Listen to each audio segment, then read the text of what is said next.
fans, and welcome to Cato Oval here at St. Peter's College. It's the elimination final of the Buddy Bet Division 1 season. And what a way to start the major round. Two powerhouse teams with a rivalry that has its roots over 2 centuries ago. And today, they're playing with everything at stake. There's nothing like sudden death footy.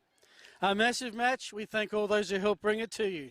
The Banner Crew, Buddy Bet, Sip and Save, Wakefield Sports Clinic, Sportal, Police Credit Union, O'Connell Meat Central Market, Simon Black Academy, Roller Dice Racing, Archie's Footwear, New Balance, Powerade, Dartfish, Sports Interactive, CMAX Clinical Research, and the Moseley Bar and Kitchen. Coming up, it's St. Peter's Old Collegians, Prince Alfred Old Collegians. Only one will be standing in the semis next week. Thanks to Filming Footy, it's finals time in the Adelaide Footy League.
G'day guys, the Simon Black Academy is all about education and sport. Our partner in education is Torrens University, where our students either do a 1-year diploma course or a 3-year Bachelor of Business.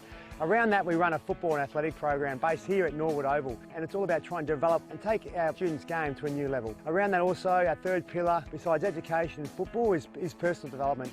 If you want to get involved, check out our website, which is simonblack.com.au.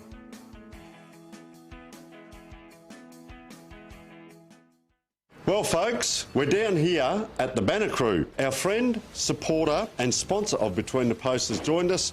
Welcome Jason Goods. Thanks Tony, nice to be with you. What can the people out there expect to buy from the Banner Crew and get looked after? Pretty much anything that you can put your club logo on or a message from the club, whether it be, like you mentioned, a marquee or a flag or an A-frame or a banner, a stubby holder, a pen, anything like that, anything that you can pop the club branding on. Everything's customisable, so basically we've got an in-house design department with 2 graphic designers that can work toward getting the message across that you're after.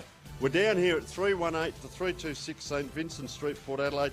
Jason, thank you so much for your support.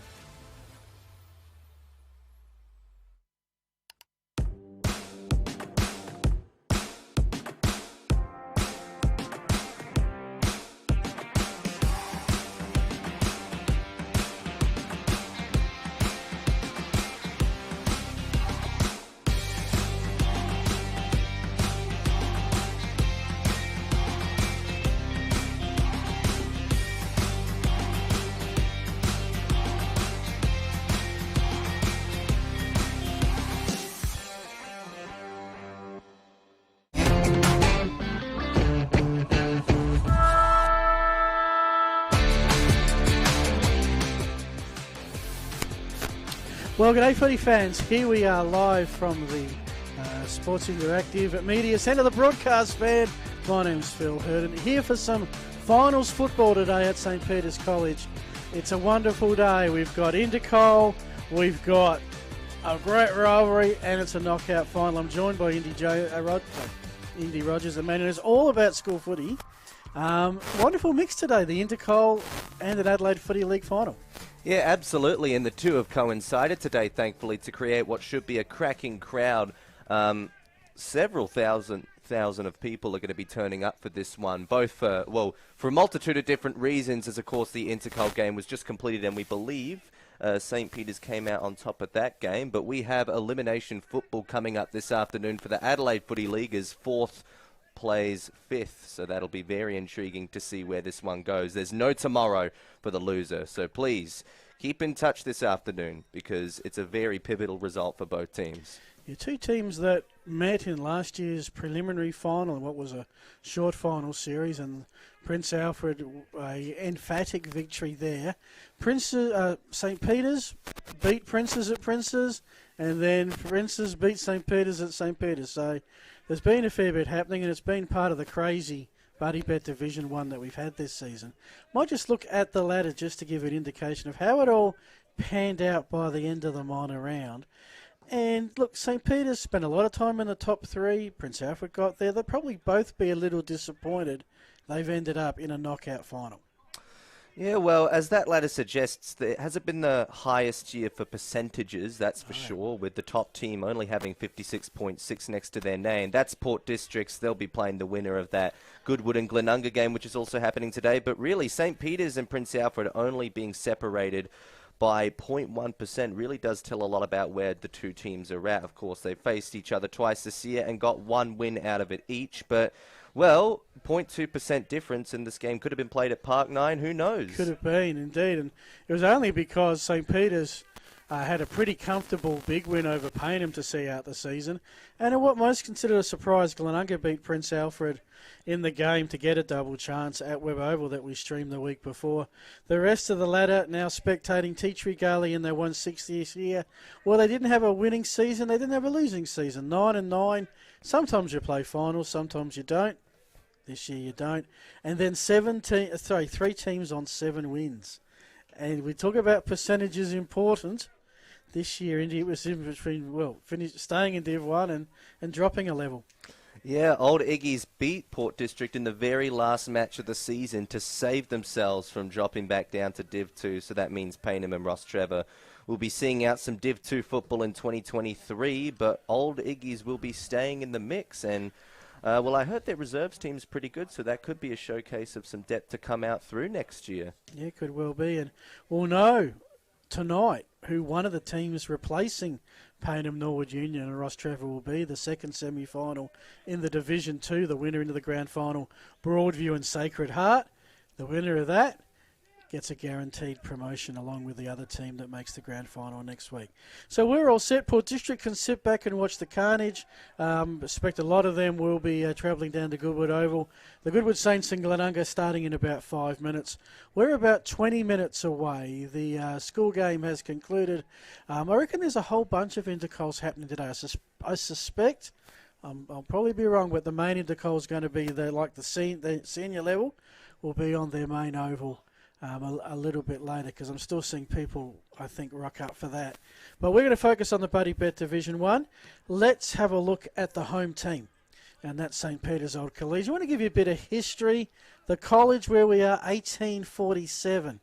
Now, this is a colony that was only established in 1836, so the college, 11 years after the colony was formed. Alumni, few important people. They're 2 Nobel laureate winners, 10 South Australian premiers, and a Brownlow medalist. Lockie Neal hails from St. Peter's. Played their first season as Spock, the Old Collegians, in 1928. They're the 4th oldest behind Adelaide Uni, the original, Kenilworth, and who else? Prince Alfred got in before them. Have won 2 Div 1 flags, 1935 and 2012, which equals them with Ross Trevor and Prince Alfred. Well, we know Ross Trevor may not be the first team to get to 3. Prince Alfred, St. Peter's, still a shot. And this is their 34th season at Division 1 level. Plenty of Old Scholars clubs throughout the Adelaide Footy League. Spock have been at the elite level for the most. So, school-wise, club-wise, Indy, that's a pretty impeccable history. Yeah, definitely. And some of the statues at the front of the school facilities actually had a statue of a footy player tackling another, which just shows that football does seem to be a focal point of St. Peter's strengths, not only as a school, but the Old Scholars definitely come back and play a very good standard. And they've brought it up to Div 1 for a couple of years now. That's right. Let's have a look at St. Peter's in recent years. They did have a brief journey in 2017 to Div 1 where they won just 3 games, went back down, learnt their lessons, and in 2018 not only got promoted, not only won the premiership, They won the premiership undefeated. 20 wins, 0 losses. That's impressive. Yeah, certainly. Would have been very angry after finishing only 9th in 2017 and bounced back, hit the floor running in Div 2 to go 20-0. And they've now made a 4th consecutive final season in Div 1 as well. So they're certainly impressing with the records they've been able to show. In terms of how far they make it, well, we're going to have an answer as to how far they can go after today. But it's very interesting to see how consistently they've made it up here, and that's still something to give yourself a pat on the back about. Absolutely. Well, we see just Paynham grand finalists last year, Rocks grand finalists the year before, the 2 relegated teams. It doesn't take much of a slip to slip a long way. Let's have a look at St. Peter's and their season this year. So we've gone from the history to recent years now to this season. The wins are in the gold, the losses are in the white, and you can see pretty good start. 5-2 to get things underway. Then a bit of a rough patch, round 13 to 16, where they lost 4 in a row, a couple by just 3 points to the Goody Saints and Port District, just 2 goals to Princes. But they've won the last 2 against non-finalists, so they would feel some degree of confidence in it. I think that they're back on track.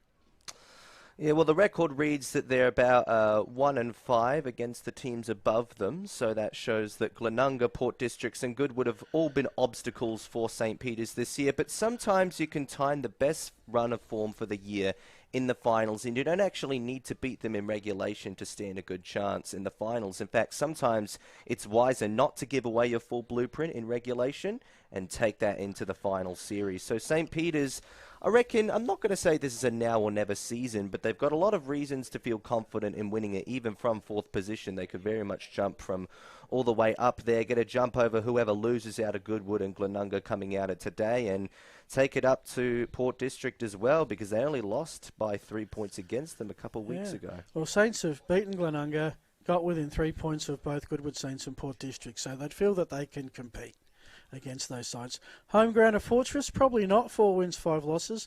Actually have a winning record away more than home. They're the number 1 attacking team in the comp. 82 points a game. Defence just a tad below average at 68 points allowed. So to me, that comes down to ground conditions. I saw them play Goodwood here in the rain and slosh. They struggled a bit.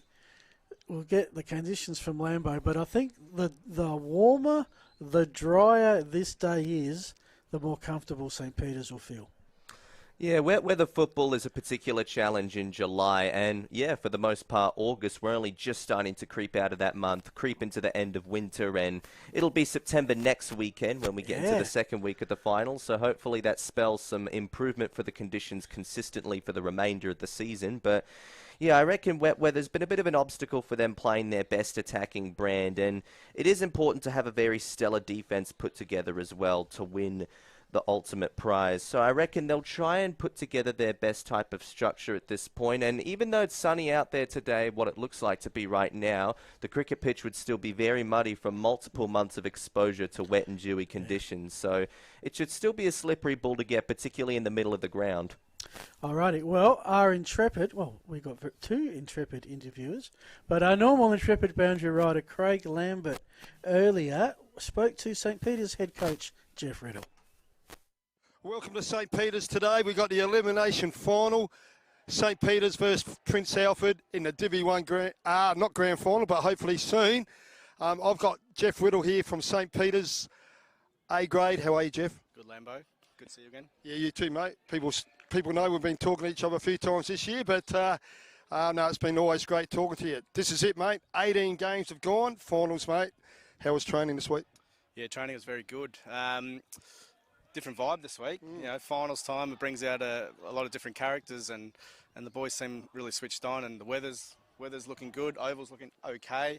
Against the arch rival on Intercol. I don't think you could have written a better script. Oh, fantastic. No, you're spot on. 3,000 people here today, I heard. The coffee man's made a bit of money. This is what it's all about, though.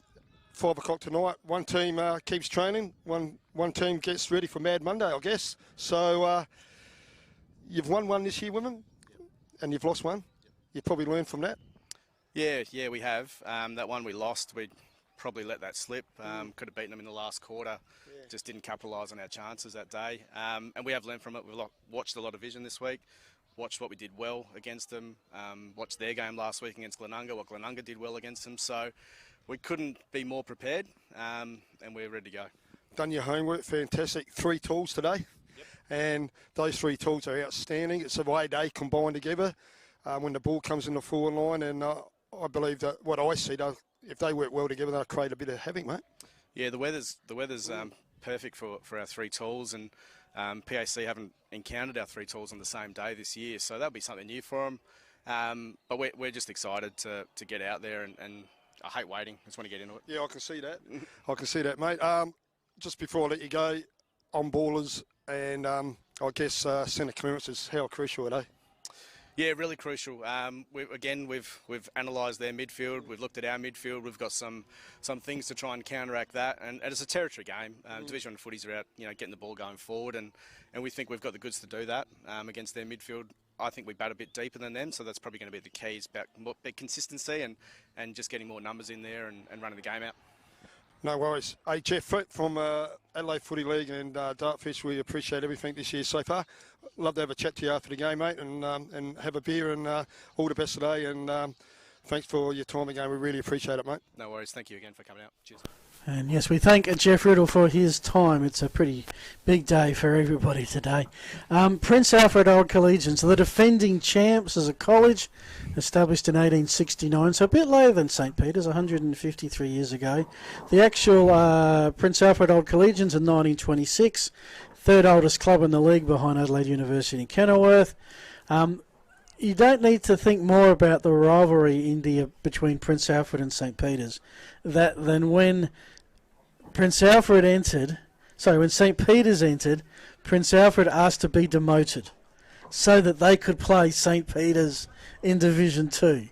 I think that pretty much says it all. And it took until 2016, which just happened to be the 90th anniversary of Prince Alfred Old Collegians, for them to claim their first flag and, of course, the second last year.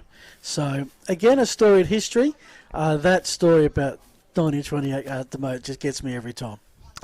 Yeah, definitely. I mean, you'd love to win in your anniversary year, which hasn't been a super common trend in major or minor leagues, but whenever you can pull it off, it just feels very significant. It's something very wholesome for the fans to endure through. And yeah, well, Prince Alfred are the reigning champions, and while you could argue they've been set back a little bit in form this year, they've got the DNA of a team that's been there and done it. So finishing 5th isn't much of an obstacle for them. They can win on the road, and they can go to other venues to try and snatch up big results, and they've got the experience once again of a team that's been there and done that. Yep, let's have a look at how Prince Alfred have fared in recent years. They were Div 2 premiers in 2015. They actually did back-to-back premierships, which at the Div 2, Div 1 level is pretty rare. That was the great 90th anniversary flag. And look, they're 4th, 6th, 2nd, 4th.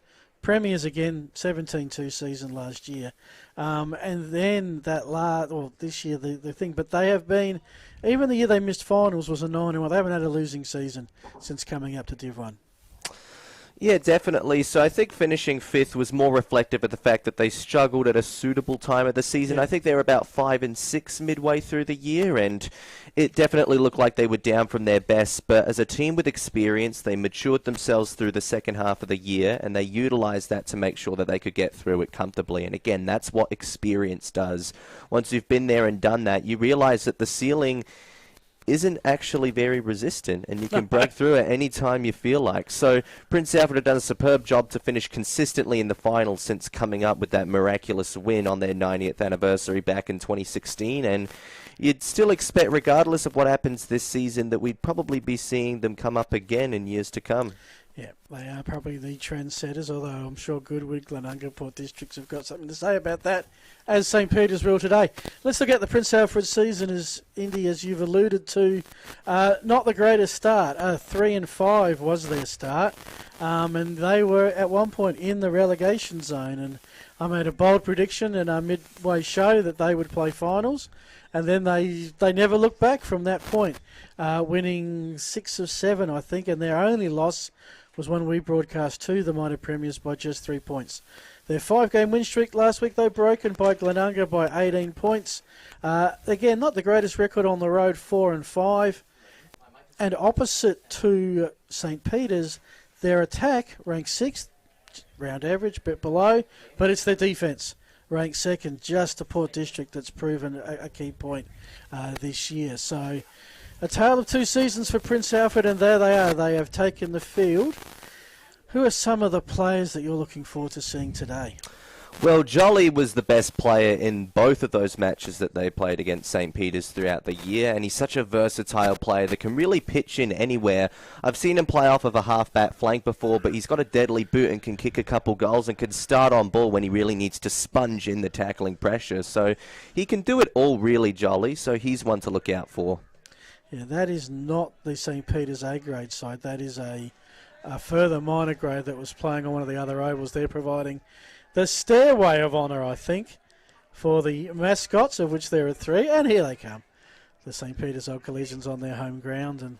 And not too far away there, the magnificent barbecue. One of our great sponsors mentioned in the pre-game was O'Connell Meat Central Markets. They provide the meat to the St. Peter's barbecue.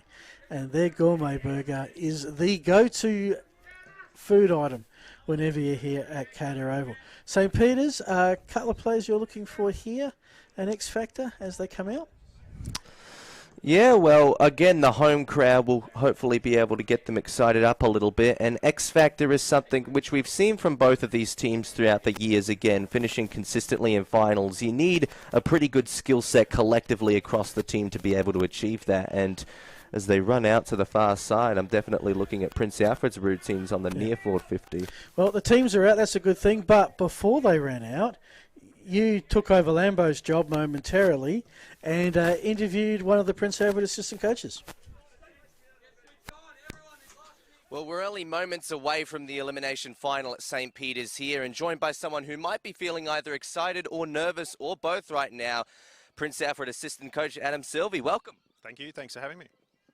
Yeah, so you faced this team twice throughout the year, and you turned a 34-point loss all the way back in round 4 into a 12-point win back in round 13. So what did you change up from that first result? We just identified that our defensive action wasn't on early on in the game, and we found that when we were able to get into more solid defensive positions and sort of cut down some of their big forwards, that we were able to repel the ball. And we like to flick it and run and carry the ball. So if we can sort of intercept and turn that ball over across half back, then we can run and gun and sling it and go for it. So we found that that was something that we needed to address, yeah. Yeah, well, an interesting about that result from round 13 is that the result never blew out to more than 2 goals at the end of each main break. So are you looking to put the foot on the throat a little bit earlier this time, or were you pretty happy with the way that game played out? Oh, look, I mean...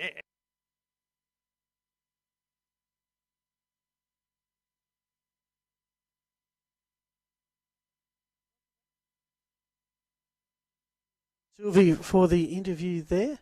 And we're getting set. The teams are out. They're all doing their warm-up. The umpires are out. Lambo's out having a chat to them at the moment.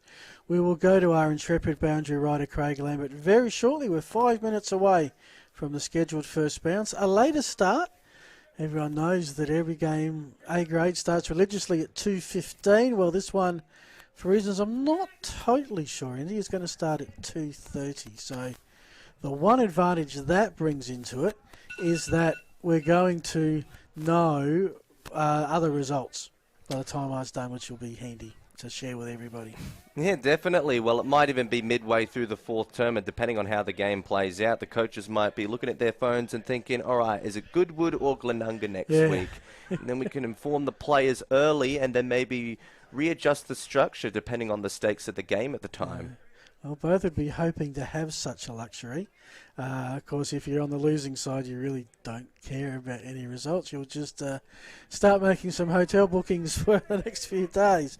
Let's have a quick look at how these teams fared when they played each other, which was twice. We alluded to it before. And the away team got up on both occasions. We were there at Prince Alfred. It wasn't at Park 9. It was at Prince Alfred College, but that was my typing. And Spock really looked impressive. Jock McClay was everywhere. O'Brien was running amok in the midfield. And they made the defending champions, who were without a couple of key players, Jack Trengove, a little second rate. But in the return bout, Prince Alfred, accurate kicking also played a bit of a part as well. Yeah, well, both teams won each game on the road, so that proves that St. Peter's having the venue advantage today doesn't actually mean a massive deal, and either one could win regardless of where they're playing. But yeah, definitely, as we mentioned earlier, Jolly is one to look out for, and it'll be interesting to see if St. Peter's try to put a tag of some kind on him. Alrighty, I think we're not far away from going to Craig Lambert. Captains are coming out for the coin toss. And we might go to Craig about now.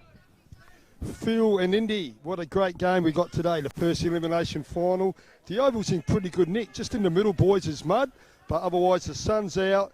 Probably a southerly wind worth about 2 goals. 19 degrees today, boys, low of 10. No rain. We've got Jesse O'Brien coming in from St. Peter's and Lachlan McNamara, the captain. And here we go, boys, for the toss. St. Peter's won, boys. The toss. Jesse O'Brien, number 8. Guys, the crowd's building up. It's going to be a very, very special game for footy today. My prediction, St. Peter's by about 17 points. Okay, I just feel with their big men up forward, they're going to be hard to stop.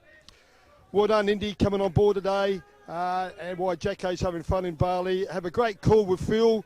Back over to you, boys, and I'll speak to you during the game. Have a great call. Thanks for that, Craig. Look forward to your insights on the boundary. We're at one end of the ground, so having a boundary rider on the wing does make a difference today for sure and certain. And Lambo's got the comms on, so we'll hear plenty from him. Thanks to Police Credit Union, who are sponsoring our boundary rider through the season. All right, we've had the coin toss, we've had the huddles. Very quickly, might just check out how the final structure works. So today, 4th and 5th, also 2nd and 3rd. Next week's semi-finals, the winner of this goes to Goodwood or goes to Glenunga.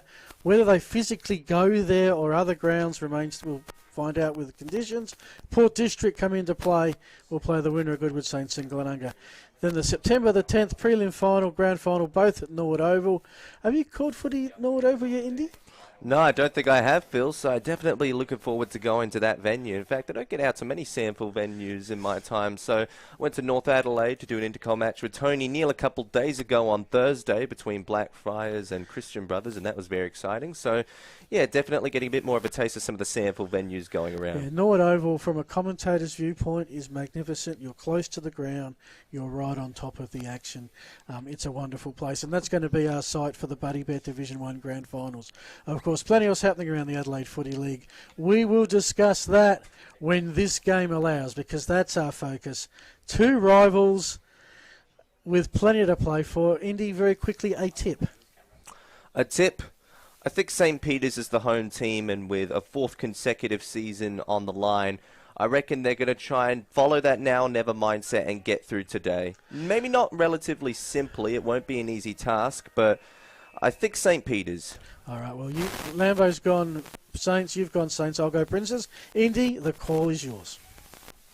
Right now, coming out of the middle, Jolly, the first to apply the tackling pressure. It's an illegal tackle, though. The momentum of his body was a shove in the back. Hargraves goes out wide. He's found a man on the muddy cricket pitch in the middle of the ground.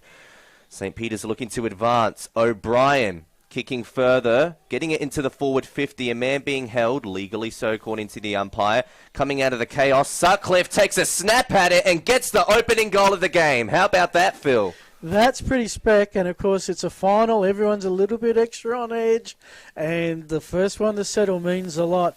Saw Jack Sutcliffe this venue earlier this season against Goodwood. Ended up with 3 goals, but he missed probably just as many to get the first ones.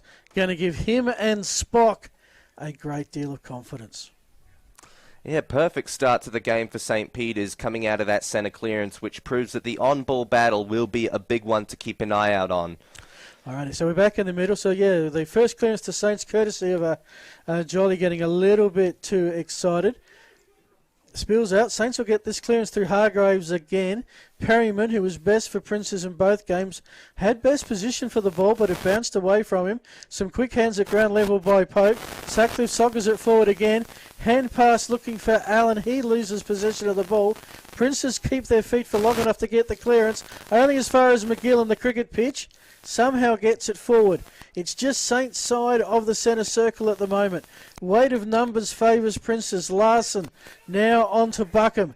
They're running it down this wing, and away we go through Campbell Wildman towards centre half forward, looking for the long sleeve Trent Bartlett. Won't miss him today, but also matching him with the long sleeves is a number 29, which we don't have.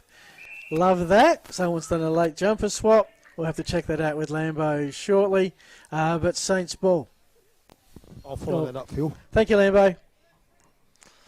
So ball up here on the near side wing. Prince Alfred, the one to come out with the tap. Trangrove applying tackling pressure in the midst of it. St. Peter's able to rush a couple of handballs through. The clearance was a rough one by Colson. Now crumbing it and trying to snap it was Duncan, but it was smothered. Prince Alfred taking it back to turf, and they were claiming that Duncan tried to preserve the ball. And a whistle comes in saying no prior opportunity. Intensity at ground level at the moment is fantastic down here at ground level, boys. Thanks for that, Lambo. And I have found out it's Mason Neagle, number 29. So Saints have made a relatively late change. Not sure who Neagle has come in for as yet, but I guess if we don't call their name, it won't matter. Well, thankfully he's easy to identify based on the long sleeves, which will become a rarer sight in the coming weeks as the conditions hopefully continue to improve. But in the meantime, boundary throw in. Once again, maintaining the ball on this near side of the wing where it's been locked in for the last couple of minutes. St. Peter's, well, a little toe poke there from Takaukis. Didn't really go too far, but a second attempt at a clearance does, staying on the near wing and eventually being spoiled over by Jake Sutcliffe, who was locked in a one-on-one contest down the line. Yeah, right in front of the little grandstand they've got here at the Coda Oval, which will have plenty of patronage today. Then you'll go behind the goals where there's lots of plastic chairs laid out in the licensed area, which must be an interesting logistical bureaucratic challenge with the being in a school to have a licensed area set up. But they do. That was Mitchell. Somehow got the hand pass onto a teammate. This is a kick by the boundary. I'll tell you what, he's stopped it. I got no idea who it is. Let's see who they get around. I reckon that might have been Luke Mitchell. Well, let's give it to Luke Mitchell because I've got absolutely no idea. Not sure if we're even going to get a replay on this to find out. Number 18, boys kicked that. That was Edward Allen. Edward Allen. Okay, here's the replay. Let's keep an eye on 18. Yep, there he is right now, running onto it, 18. Lambo, well picked up, and mate. Also two boys. Number 29 is Mason Neagle, Mason Neagle, thank you so much. Yes. Okay, so they got a $20,000 fine, St. Peter's, for that, but that's life. No, I think what happened was they only put 21 on the list. And for the finals, you get an extra player. You get 22. So they left certainly. But great start for the Saints, Indy. Yeah, first two goals to kick off the game. Jolly and Trangrove combining in the middle. That's been a familiar tale for Prince Alfred throughout the year and for the last several seasons. Now it's Oliver Clark taking a mark up forward. Analysing the options, he scans and then he lets one out. Tried to go to the tip of the square to the big pack, but nobody came down with the mark. It's a tackling scramble to get the ball back in the chaos. Coming out with hands, Larson, hands to Jolly, normally clean on the boot. It's going to be rushed over for a behind though, and probably the safest option there for St. Peter's. I'll tell you what, Saints fans, if they'd have seen Hayden Jolly free inside 50, would be almost marking down a goal. That for him was probably a poor kick, to be honest. It doesn't take long for St. Peter's to get it to the wing. They're playing with some ferocity and whatever it takes, move it forward kind of philosophy today. This time Princes do manage to hold him up on the half-forward flank. Only 5 minutes played if you've just joined us. Sutcliffe a soccer goal from one pocket, and then it was Edward Allen with a lovely shot from the other pocket. As you can see the crowd behind the goals. Princes with it to the centre wing. Getting some hands on it was Hugo Kelly. Dry day, big man. Boys, just quickly, have a big day. Prince Alfred are making plenty of changes on the side. St. Peter's yet to make a change at the 6-minute mark, boys. All right, so an active bench by the sounds of it. Thank you very much, Lambos. We come back to the play here on the near wing. Tackling pressure being applied by Allen, but the ball still comes out Prince Alfred's way. Then trying to crumb. A whistle comes in. It's going to go against Prince Alfred Old Collegians here, and instead... That's the second silly over the top in the back free Jolly's given away in the first 6 minutes. This is Lockie de Cesare. He kicks down the line, hits the pack, getting a fist on the ball and then tapping it pretty much straight to a man, intentionally or not, was Jordan Neal. Now a handball passage in the middle of the ground. Can they calculate this correctly? They do. Mackenzie Slee, he finds Sam Buckham. He goes forward. It's one-on-one. It goes past both players and misses to the near side for another minus score, taking it up to 12 points to 2. So, both sides 2 scoring shots thus far. The goals all with the Saints behind all with Princes. The St. Peter's, they've found some ways to work it around. That was through Hargraves, Nat and Eagle. In front of a man who brought his bicycle to a football game. It is nicely perched on the outer side. This is Jock McClay. He was huge in their win at the Prince Alfred College. On that occasion, his kick beautifully smothered by Darwood. There's 2 veterans. That match-up is going to be worth the price of admission alone, even if there isn't a price of admission. Kelly taking on 2 men in blue. Should free up a Saints forward. It does! It's Finn Hurd who comes into the side today with the long flowing hair and the top knot. He has converted. Give Hurd the goal. I reckon give Kelly the assist for forcing that battle. No, Phil and Indy, if you saw about 15 seconds beforehand, Will Darwood's smother was magnificent over the other side. Both sides are playing really desperate football, but that was a great smother, boys. Good point, Lambo. Some Princes players on that occasion doing the hard yards, and Hurd and the teamwork gets the reward, their first goal. 12 points to 8 now reads the scoreboard, and Prince Alfred finally hit back after the early momentum has mostly favoured St. Peter's. Coming out in the middle, who kicked the goal earlier, was Edward Allen. His clearance is a rough one. It'll tumble. Prince Alfred have to set up to get it out. They wanted to go to the far wing, but it's been intercepted here in the centre square by Nick McGill. He goes out wider. Jot McLean. No, it's actually Charlie Dowling who kicks it out wide and out of bounds on the full by the looks of it. So, bit of a shank kick, not at a crucial time of the game, but certainly not something that you want to become the standard for disposal efficiency. It resembled one of my golf shots. High and way out west. Isn't that a song, mate? Oh, no, we're not going to sing. Jacko's not here. There will be no singing during the broadcast this afternoon. It's the coach, Pitt, half-back flank. 4-point deficit for his team at the moment. Lots of players around this ball. Jolly somehow gets it. He never gets tackled. Hey, Jolly, he's always got that little bit of time to get the hand pass away. On this occasion, it spills out of bounds. We've got the full set of umpiring crew today, being a Buddy Bet Division 1 final. Soccer off. A lot of soccers. I reckon if you were doing a stat on soccers, St. Peter's would be winning by a fair bit. Picked up by Mackenzie Slee through Pitt. They work it around and eventually get sort of a half kick. Eventually it sits with Lockwood. They work it around the outer side. Here's Sutcliffe. He's the danger man inside 50. Good mark. Taken. That's got to be Jock McClay. It is. Sometimes you can just tell by the way they clunk it who it is. And McClay's going to go back and restore some order here. First set shot on goal that we've had today, I think. Yep. And also, I said at the beginning of the game, if Jock kicks 4 goals, St. Peter will be right around the mark. He kicks 4 goals plus today. Well, we mentioned the 3 tools. McClay, Mitchell, Sutcliffe. Sutcliffe has a goal. This is McClay's chance. 45 goals on the season. 2 last time they met. And 6 the first time round. And he is on the board. And St. Peter's are up and about. As we have a look at the Sportal replay. And Indy, pretty much textbook stuff on how you take a set shot at goal.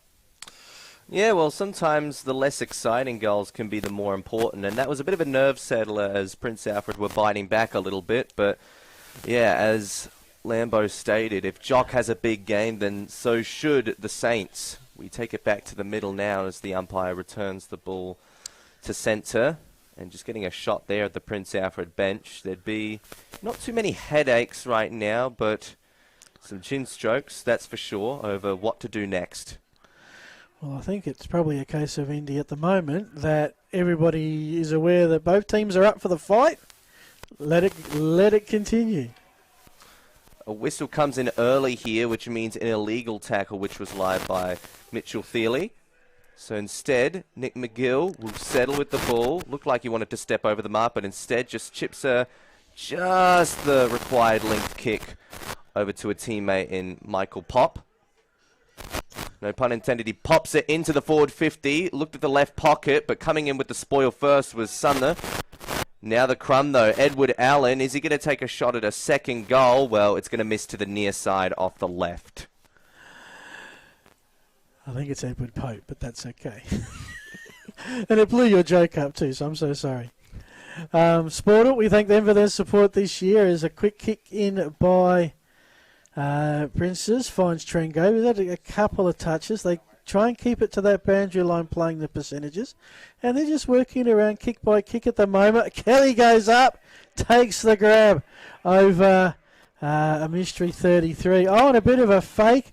Kick inside 50. Nice run and play. Everything went right for Oscar Clark except take the mark. He's run around and through a lot of blue there. His kick, though, left a bit to be desired. It's a St. Mark. Out now in space for Nigel to run onto if he can. He does. Instantly set upon by Siebels.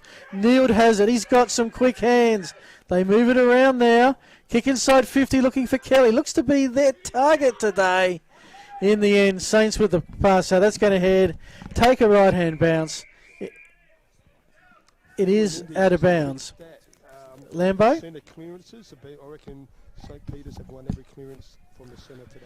Okay, we'll keep an eye on that, Lambo, that Saints are dominating at the clearance. Indy.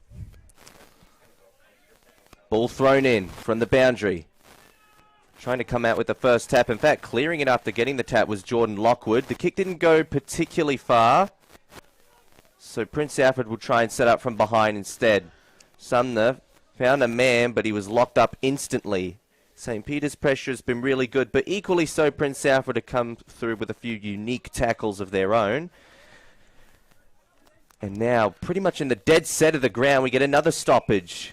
Getting a red tap there was Siebels, but the whistle is going St. Peter's way. The Saints will get the ball. Jesse O'Brien will take his kick from within the centre circle. Favours the right side of the arc. Doesn't quite find an intended target. Player being tossed out there and no free kick given away. So Jolly, with a useful hand pass, allows for a teammate to kick it further down the line. It's Finn Hurd in a foot race, but now accompanying him, Oscar Clark. He goes forward. Well, attempting to, now weaving his way through traffic. Finn Hurd again. He seeks the pocket deeper. It's going to bounce. Only through for a minor score, though. And there's been a couple of those shots that have gone over the one-on-ones, Phil, that have just rolled in for minor scores. Yeah, it can't be a win thing. Even though Lambo said there's a bit of a breeze, it's less than 10 kilometres an hour, so pretty insignificant. So is this... again, we got a Phantom 33. I'll check that out in a sec. Who that is. Why do I do team sheets, you wonder? Perryman kicks it up around the body, looking for Oscar Clark, who under a fair bit of pressure takes a courageous mark because Harry Cudmore was sitting all over the top of him. It's Clark, he's too far out to score, looks with a worm burner kick for the hot spot, finds Bartlett on a half volley bounce. He's got it now, instantly sandwiched by 4 St. Peter defenders in the vicinity. It ain't coming out of there. And umpire says there was no prior opportunity anyway, and he'll ball it up. So 16 minutes gone. Sportal scoreboard has St. Peter's 3-1-19, Princes 1-3-9. 4 scoring shots apiece, but Saints have had the better conversion thus far. Trengo was involved in that clearance. They've got the kick out, and this is another shot and miss. 1 goal 4, and when your opponents, Indy, are converting everything in sight, those misses do hurt a bit. Toby Schultz is number 33, boys. Thanks for that. Do we have From number 21, he's gone to 33. Oh, okay. He's had I don't know, that's an upgrade or a downgrade? 21 to 33. Your call, Indy.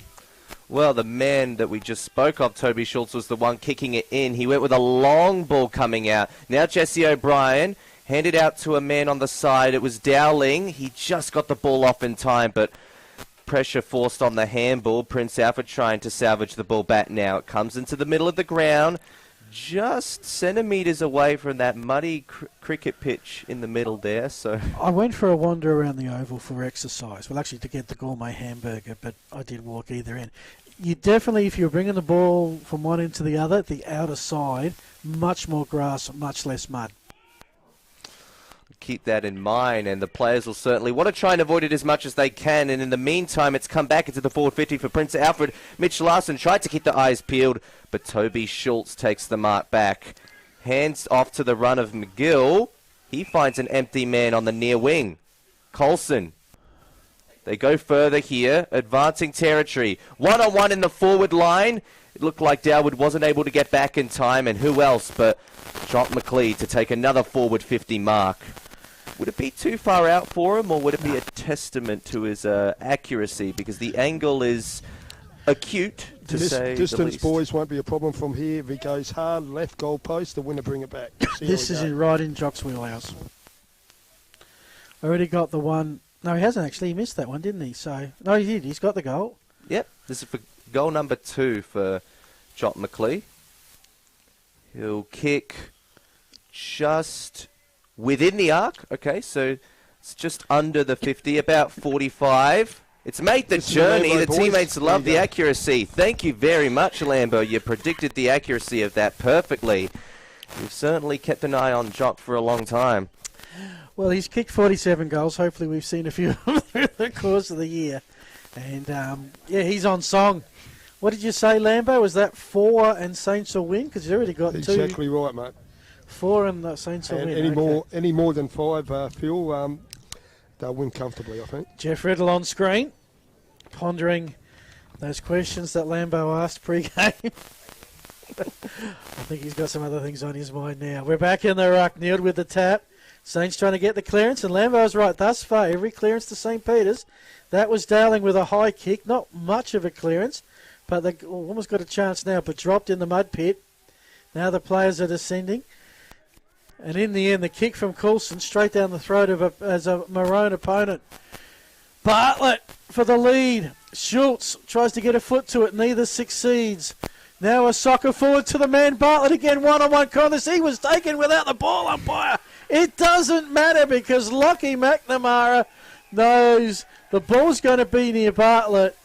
Therefore, I'm going to be near Bartlett. That sat beautifully. I would have got quite upset if somehow Princes had not escaped because, look, he hasn't got the ball. He's tackled without it. But let's just say umpire saw that and played advantage. And a much-needed second goal to Prince Alfred to stay within range and bring the margin back to 11 points. It's Saints 4-1, Prince Alfred 2-4. That's 9 points, Phil. It is. What did I say, 11? It's okay, mate. I'll get the calculator for you. Thanks, Jacko. As we wait for the ball to come back into the centre here, all the caps are out today for the umpires because the sun is currently out. The players will probably enjoy being exposed to it a little bit more, at least for the moment, but then when they're 2 hours in and they feel the heat of the game, then they'll probably hope that it dissipates. Some have more to protect up top than others, unfortunately. Ooh.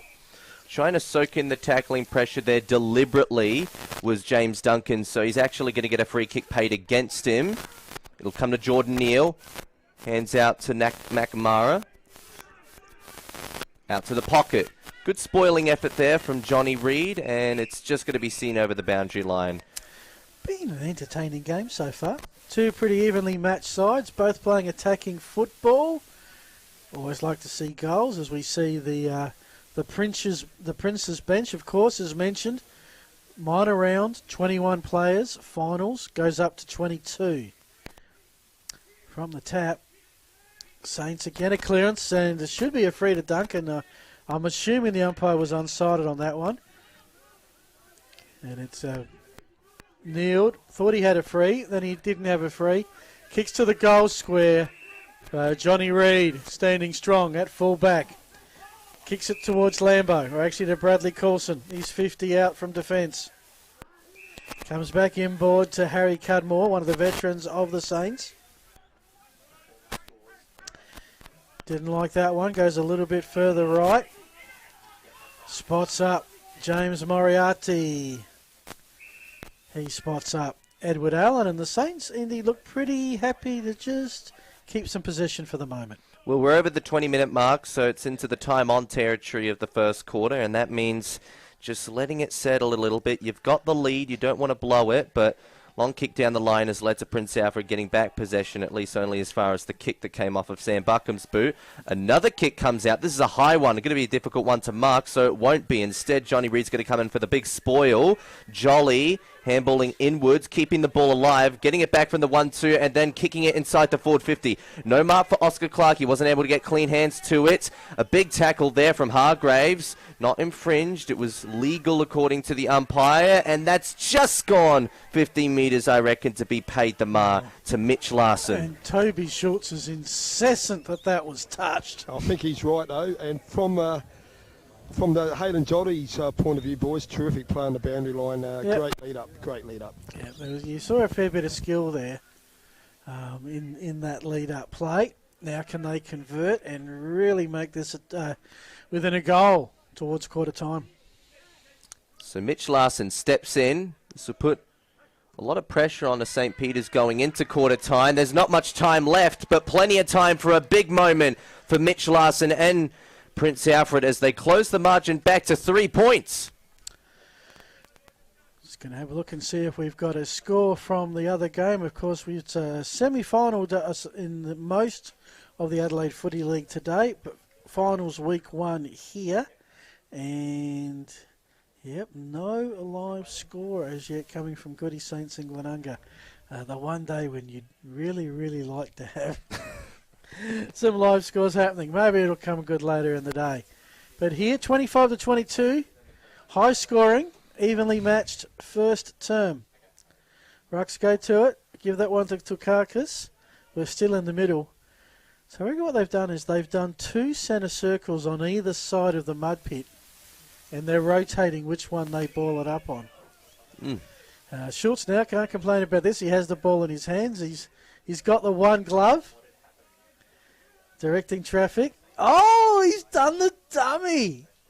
Well, that'll go on his retirement highlights tape, whenever that may be.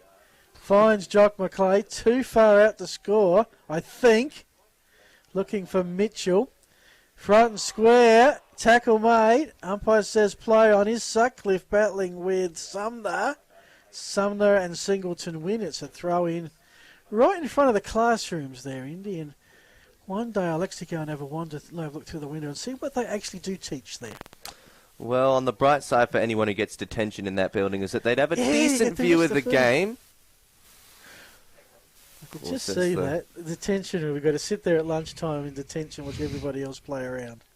Hand pass coming out from the St. Peter's elected ruck, but tackling pressure, countering the possession that St. Peter's had. And I reckon that was Trangrove who was laying the tackle there. He's going to be playing at this next stoppage as the ball gets thrown up again. Second attempt at it. This time Jordan Neal was the one to come out with the tap. St. Peter's handball and chain is chopped off, and then having to withstand the bump was Sam Buckham. He lost the ball in the midst of it. It still continues to flick out here. No clean ball winner out of this. Well, eventually it's cleared out by a Prince Alfred player. Comes towards the middle of the ground. It's in the centre square. Tackle being applied, and that's Toby Schultz making sure it goes absolutely nowhere. Takes the player and the share into turf. We've got another ball up on the far wing. Boys. Great pressure. Yeah. And the last 5 minutes, Prince Alfred have done well with a run and carry against the breeze. They have. And they'll get what there is of this northerly. I don't reckon it's much in the second quarter. Neal's kick partially smothered. Is there a chance for Saints later as we tick towards 26 minutes? The hand pass for De Cesare missed the target. A chance for Wildman to get into the action. Hargraves couldn't pick it up. Wildman could now to Neal, who's actually doing a lot of work around the ground, not just in the ruck contest. Here's Johnny Reid, sends the Saints forward into the grandstand pocket where there's no one in particular in blue. There is Curran in red, Plenty of the mascots there giving the boundary umpire some advice. It's going to be a throw-in, not holding the ball. Not sure if those kids should be that close to the action. They'll get a feel for it. They may well get a feel for it. And they might need a Band-Aid afterwards. Well, I wasn't implying that much. Hopefully it doesn't come to that. Now, that might be classified as a sling tackle. Yes, I believe it is. There's a bit of push and shove off screen there, but it's played on. Jesse O'Brien doesn't want to waste any time. Goes to the tip of the square. It's spoiled out. It's grabbed by Sutcliffe. He's not able to get it out, though. 3 Prince Alfred players wrap it around him, and they say holding the ball because he elected to pull it in. So now, Chris Curran. Absolutely no love. Curran's tackled him. The other Princess player has come in over the top, and the umpire's given holding the ball. 2 interesting decisions there, boys. Jacko working through his diplomat's course at the moment. Well, what do we... Quarter time imminent, you'd have to think. Kick for Trango, who has to stretch it, but takes the mark. They don't look in a particular hurry, Princess, and I wouldn't. It's a 3-point margin. It doesn't matter at this point. What does matter probably is ensuring that at this end of the ground there's no quick turnover and Saints score. It's with Perryman, one of the veterans. I reckon he's one of the long-term premiership players. Oh, beautifully done. Now they're off. McNamara has it. Open field, takes a bounce and loses it. And before he can dwell on that too much, the siren goes. It wouldn't have mattered to Lockie McNamara anyway. Quarter time here at Coda Oval, the elimination final, Buddy Bet Division 1. It is St. Peter's Old Collegians 4-1-25, Prince Alfred Old Collegians 3-4-22. You're with Craig Lambert, Indy Rogers, Phil Hearn, and we'll be back after the break.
G'day guys, the Simon Black Academy is all about education and sport. Our partner in education is Torrens University, where our students either do a 1-year diploma course or a 3-year Bachelor of Business.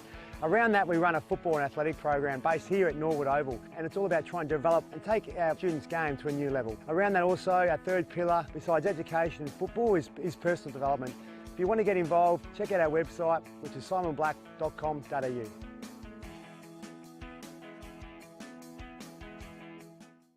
Well, folks, we're down here at the Banner Crew. Our friend, supporter and sponsor of Between the Posts has joined us. Welcome, Jason Goods. Thanks, Tony. Nice to be with you. What can the people out there expect to buy from the Banner Crew and get looked after? Pretty much anything that you can put your club logo on or a message from the club, whether it be, like you mentioned, a marquee or a flag or an A-frame or a banner, a stubby holder, a pen, anything like that, anything that you can pop the club branding on. Everything's customisable. So basically we've got an in-house design department with 2 graphic designers that can work toward getting the message across that you're after. We're down here at 318 to 326 St Vincent Street, Port Adelaide. Jason, thank you so much for your support.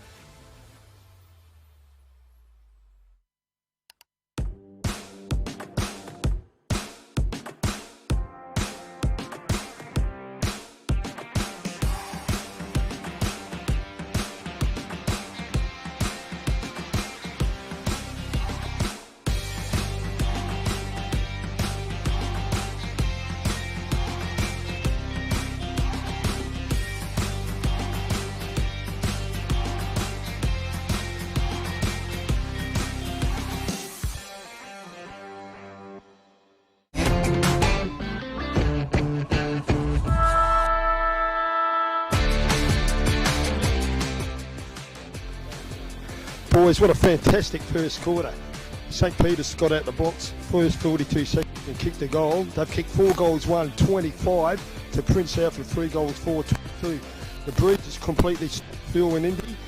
I tell you what, the pressure on both sides is fantastic. But you know what? Great stat. St. Peter's have won every clearance. But the stoppages, probably even.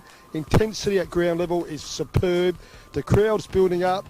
I tell you what, the last 5 minutes, Prince Alfred, their run and carry was terrific. And if they apply that more, going with, the southern side of the oval, they're going to have a really good second quarter. But both teams are playing really well all round. The big men up forward for St. Peter's are dominating in patches. Great game of footy, boys. You're doing a great job commentating. Back to you. See you soon. Thanks for that, Lambo. Lambo loves having the comms. You can get in all the time and hear what's going on. Indy Rogers with Phil Hidden. Indy, your take on that first quarter? Well, like Lambo said, St. Peter's really jumped out of the blocks, kicked that goal in the first 42 seconds, and it looked as though they were going to set the tone for the rest of the game, but Prince Alfred refused to let go. And one thing to note is that back in round 13, St. Peter's were leading at quarter time, but they only led by 1 point, and that was 25-24. Right now, it's 25-22, so not much of a different state to be in. And that was a game, of course, that Prince Alfred ended up winning, albeit only by 2 goals. We could be expecting a match to be in a similar level of competitiveness. We do wait and see. For both teams to have a bat on an interesting pitch, I guess, is the best analogy you come up with. We're in a box, so we don't really feel the breeze. I'm looking at the trees. I can't really see much in the way of movement. So I think it's just an even match at this point. Our opening game, Filming Footy, bringing you the Buddy Bet Division 1 final series, Cater Oval, St. Peter's College. Second quarter is about to start, and your caller is Indy Rogers.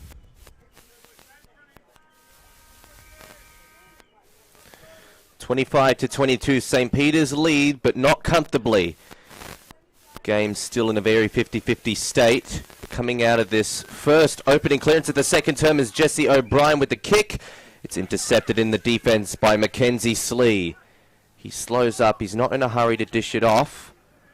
And they might want to play a little bit slower to make sure that they don't concede any easy momentum like they did in the early stages of the last quarter. The ball comes out here. It might spill over the line, or the players spill over the line, but the ball doesn't. Eventually rolls over. But that shows the competitiveness of both teams, desperate to really get a hold of each other before getting hold of the ball, Phil. Yeah, ball's got to come first, unfortunately. If that continues, I'm sure the umpires will sort it out. Neild and Dukakis. I'll give maybe the points to Dukakis. But what Neild is doing is he is doing a lot of good work around the ground. Neagle's kick on this occasion, though, finds the Prince Alfred. So we do have some awards to give away. Best on ground, best team man, play of the day, which if it had to be my vote would probably be Neagle's, not Neagle, Sutcliffe's goal in the opening 40 seconds. Still waiting for something to top that. Might take a bit. There's the kick by the Saints down the line. Out of bounds. Throw in. All yours, Indy. Boundary throw in the St. Peter's forward 50. Prince Alfred taking a bit more of an aerial presence in the second term. They've taken a couple intercept marks. And that might be able to come in handy to stop St. Peter's from getting the easy scores, and dominating the skies will mean that Jock McLeod will have to work extra hard to get a hand on it. Ball comes out of the stoppage. O'Brien, hand passed off the deck. Looked like Hargraves was being held out of it, but instead he clamps down and lands a good tackle. Got another ball up here. Boys, St. Peter's got the clearance again. Yeah, will I get the clearance here? No, that's a Prince's. No doubt about it. That's a Prince's clearance.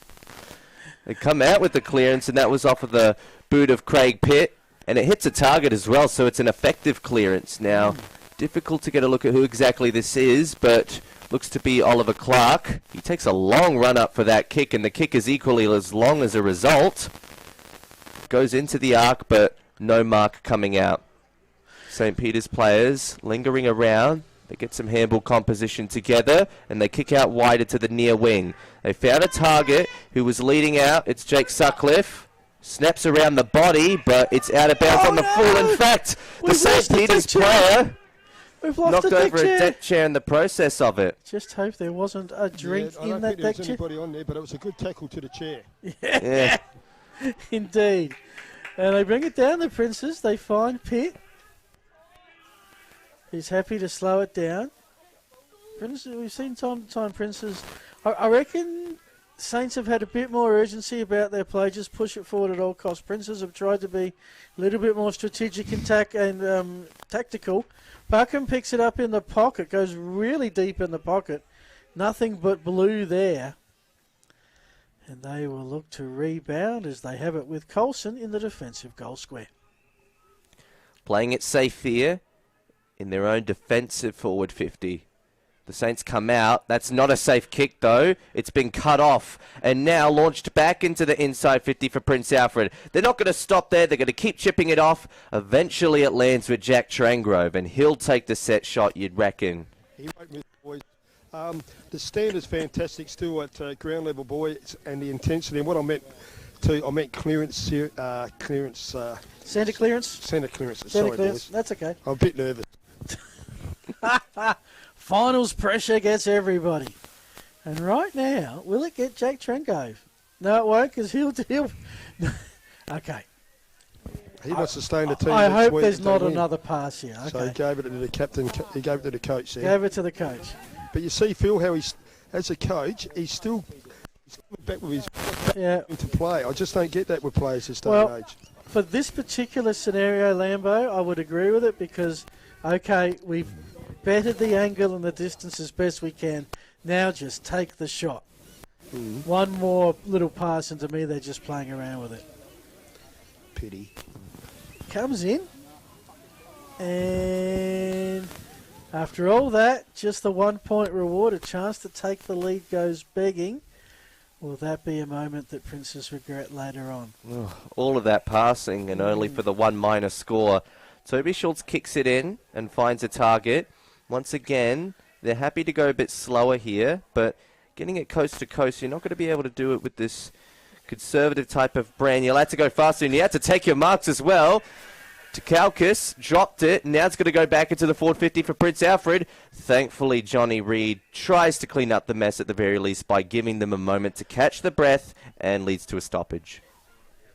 Dukakis might have had Jeff Riddle in his ear saying, see Neil running all around getting plenty of touches? You can do that as well if you'd like. Unfortunately, didn't work out. Throw in, inside forward 50 for Princes. Out of the pack, here you go. Kelly has a rush shot. He does not score. No, that was Jordan Neal there, Jordan mate. Neal, Focus, sorry. mate. Focus. That was Neal? Okay. Thought I saw it too, but anyway. Did not score. But clearance chance here for Princes. Slee closer to goal than we usually see him. Sumner, tackle, drops the ball, and the blue team's clapping, so that must... Oh, no, red team's clapping. It's Sumner who has it. Prince Alfred have really gone to another level. They're tackling at the moment, boys. They have, but will they get the reward? Can they hit the front? It's a lot of players. Oh, Wildman thought he was going to get a snap on an open goal. In the end, tapped out of bounds.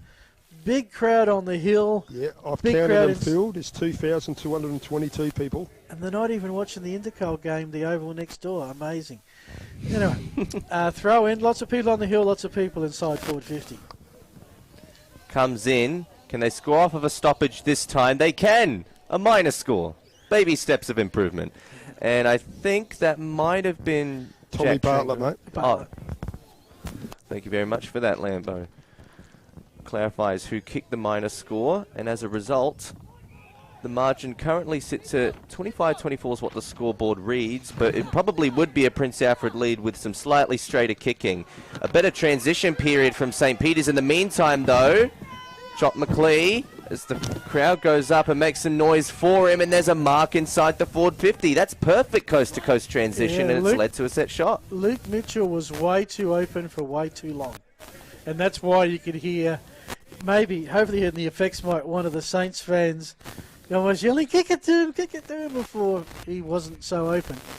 And now he gets a chance. Is it a 7-point play? Chance for Princess to take the lead, or a chance for Saints to extend their margin? I'll put a violet crumble on it that he kicks it, boys. Okay. We've gone off donuts now, have we? Luke Mitchell facing off to the sun. It doesn't faze him one bit, though. And after all the entries for Prince Alfred at the other end, it only took one for St. Peter's to punish them on the rebound. Okay, remember next week, Lambo, I've got to bring the violet crumble. Send me an email reminder.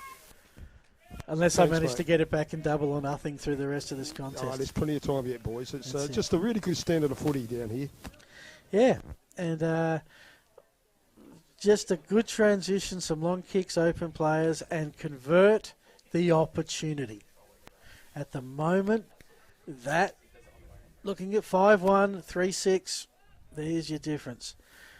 Back in the middle, Neil with the initial tap.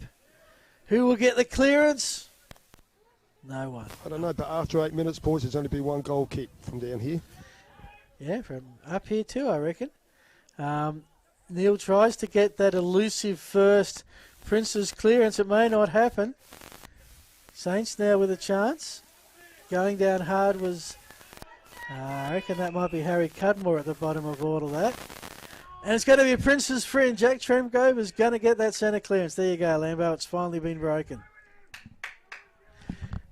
Perryman with the kick. Oh, very much a fresh shot from Jack Kelch. You'd like to have that one back. Off hands, out of bounds. Went for the big whoosh and the ball just moved away. This is a quarter that if Prince Alfred are going to have a real chance of winning, boys, from down here, they've got to start putting some goals in this quarter with this bit of light breeze, but this is a quarter. Well, yeah, it's certainly, Indy, fair to say it's been down the school, literally the school end of the ground for most of this first 10 minutes. Yeah, it hasn't been locked down there, but probably say if we were to estimate where most of the territory has resided in this game, it would probably be down the school end. Meanwhile, Jack Traingrove tackled on an attempt to crumb the ball. Still finds its way into the forward 50. Jolly somehow managed to get boot to ball on that one, but under the pressure it's been turned over. At least for the moment, St. Peter's sought to go to the other end of the centre square, but now Dowwood hands to a teammate. He's got another waiting on the outer. It's Thiele. He goes to Jack Traingrove, who pumps it in. One-on-one, no mark. Trying to crumb it desperately was Moriarty, and he got it to a teammate. Now it's gone out to the far wing. Intercepted once again, though.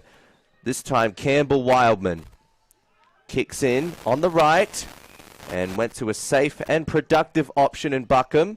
Hands off to Thiele, who goes all the way to the line, and it's going to be hammered over for a minor score. Another chance, another behind. That is 7 now, 3 goals, 7. St. Peter's will feel a bit under siege. They have an exact 1 goal, or dare I say it, 6-point lead. Buckham will return fire for Princes into the pocket through some hands. Oscar Clark, not to be confused with Ola Clark. Oscar Clark has a shot. It's a low percentage shot. And often when I see games like this, Indy, I look at the types of shots the teams are taking. That was always going to be low percentage. So are we that surprised it's a surprise behind? Brings it to within 5 points. And, yeah, can Princes get some reward? Well, they're sending it back in, but it's a rushed entry. Cut off by Jack Kelch. He's scanning the ground ahead of him, wondering which option would be best. He liked the look of Moriarty, but he didn't mark it. And now Slee gets it out to Traingrove, who kept the eyes peeled. Found a target who's a fair way from home still is Oliver Clark, so he wants to go a little bit further, and that's a good chip kick to a man on the lead. So this gives them a much better chance at goal, a higher percentage chance from pretty much directly in front here. Fair distance, but not too far. It's Finn Hurd. So, Lambo, we are behind Finn, so we got a little bit of an issue working out distance. From your perspective, how far out is he? Yeah, he's 48 metres out, boys, 48. Okay, so it's still a fair... Yeah, it's not a lay-down misère. Left to the left-hand side a little bit, and after 4 points this quarter, Prince Alfred need a goal. Yeah. No pressure on the younger lad. Looks easy from here. It probably isn't. And he has dobbed it. Made the goal. Umpire worked for it. But gets the two-arm salute. And Princess can breathe a little bit easier because for the first time, yes, for the first time this afternoon, the Red Men have the lead in this knockout elimination final. We take a look at the Sportal replay here, and that's the type of stuff that you'd expect to be as a result of a consistent routine from training throughout the week. So, it's an ugly kick though, boys, off the foot, but it went through the sky little. So here we go, and let's see who wins this clearance in the centre, Phil. No violet crumbles on this one, Lambo. But Finn Hurd, the first multiple goal scorer for Princess, to go with 2 for Jock McClay. And Jolly will win it to Teely, and he'll send Princess forward. Clearing it out was Thiele. The kick went quite far, but St. Peter's had a good setup. A bit of a rushed rebound 50 here. In fact, so much so that his teammates decided to just walk it over the line and felt like that was probably the safest thing to do. And that was Hugh Hazeman, who didn't want to take any risks. So it'll be thrown in here off of the boundary line. The two rucks go at it once again. St. Peter's probably might have mildly won that tap out, but there's no victor to come out of the Crummers. It's going to lead to another ball up on the near wing. It's probably favoured this end of the ground for most of the game, hasn't it, Phil? Yeah. As I said, it's we got a blood rule. No, Tringo got one in their face.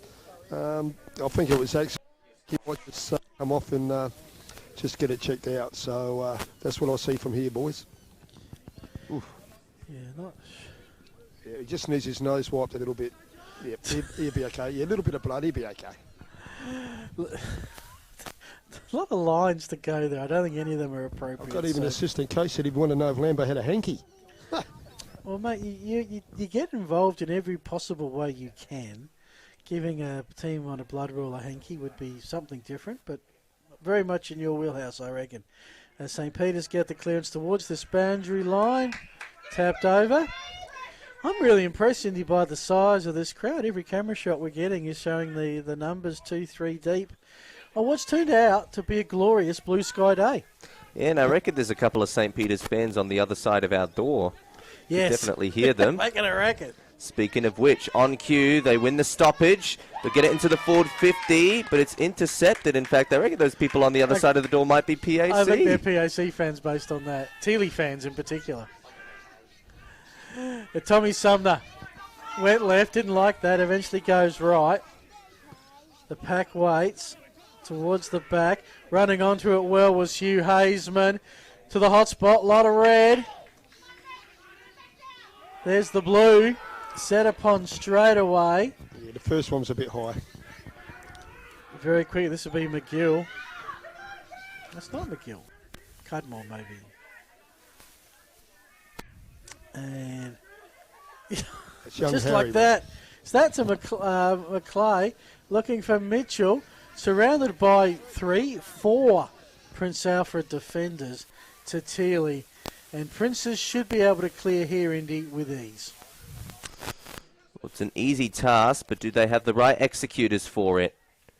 Makamara is part of that group, and he's working with other men who handball to each other and get it further down the line. Now, it's favouring the lead out of Kelly, but he's got to get and go quite quickly. He had a man on the side. He slows up. Now he enters. In fact, how did that happen? A target was all alone in the right forward pocket. Good vision there, Indy. That's the difference. The difference is at the moment is that Prince Alfred are working a lot harder in all areas. That's the difference. Well, we have our Simon Black Academy play of the day, and that coast-to-coaster, if Bartlett can convert, will be right up there. So it's all about the conversion now, something which Prince Alfred have kind of lacked in this game so far, but they've taken back the lead, so it would make sense for this to add to the momentum. I reckon that's actually shaked the hands of the man on the mark. That's probably the why. worst kick he's ever done in his life. Wow. Yeah. So was that the man on the mark coming too far forward, or Bartlett not allowing for that? I mean, Bartlett is a veteran, and that was a rookie mistake. You see men on the mark do silly things. On that occasion, paid full dividends. It's a bit mean to a rookie, actually. Well, okay, yeah, let's say... okay, I'll have to think of a different term, and I haven't got one. Sorry, Indy. I think with young Bartlett there, boys, he was ready to do his little lap of honour if he kicked the goal beforehand. That was the difference. Interesting that we've got a drone up here.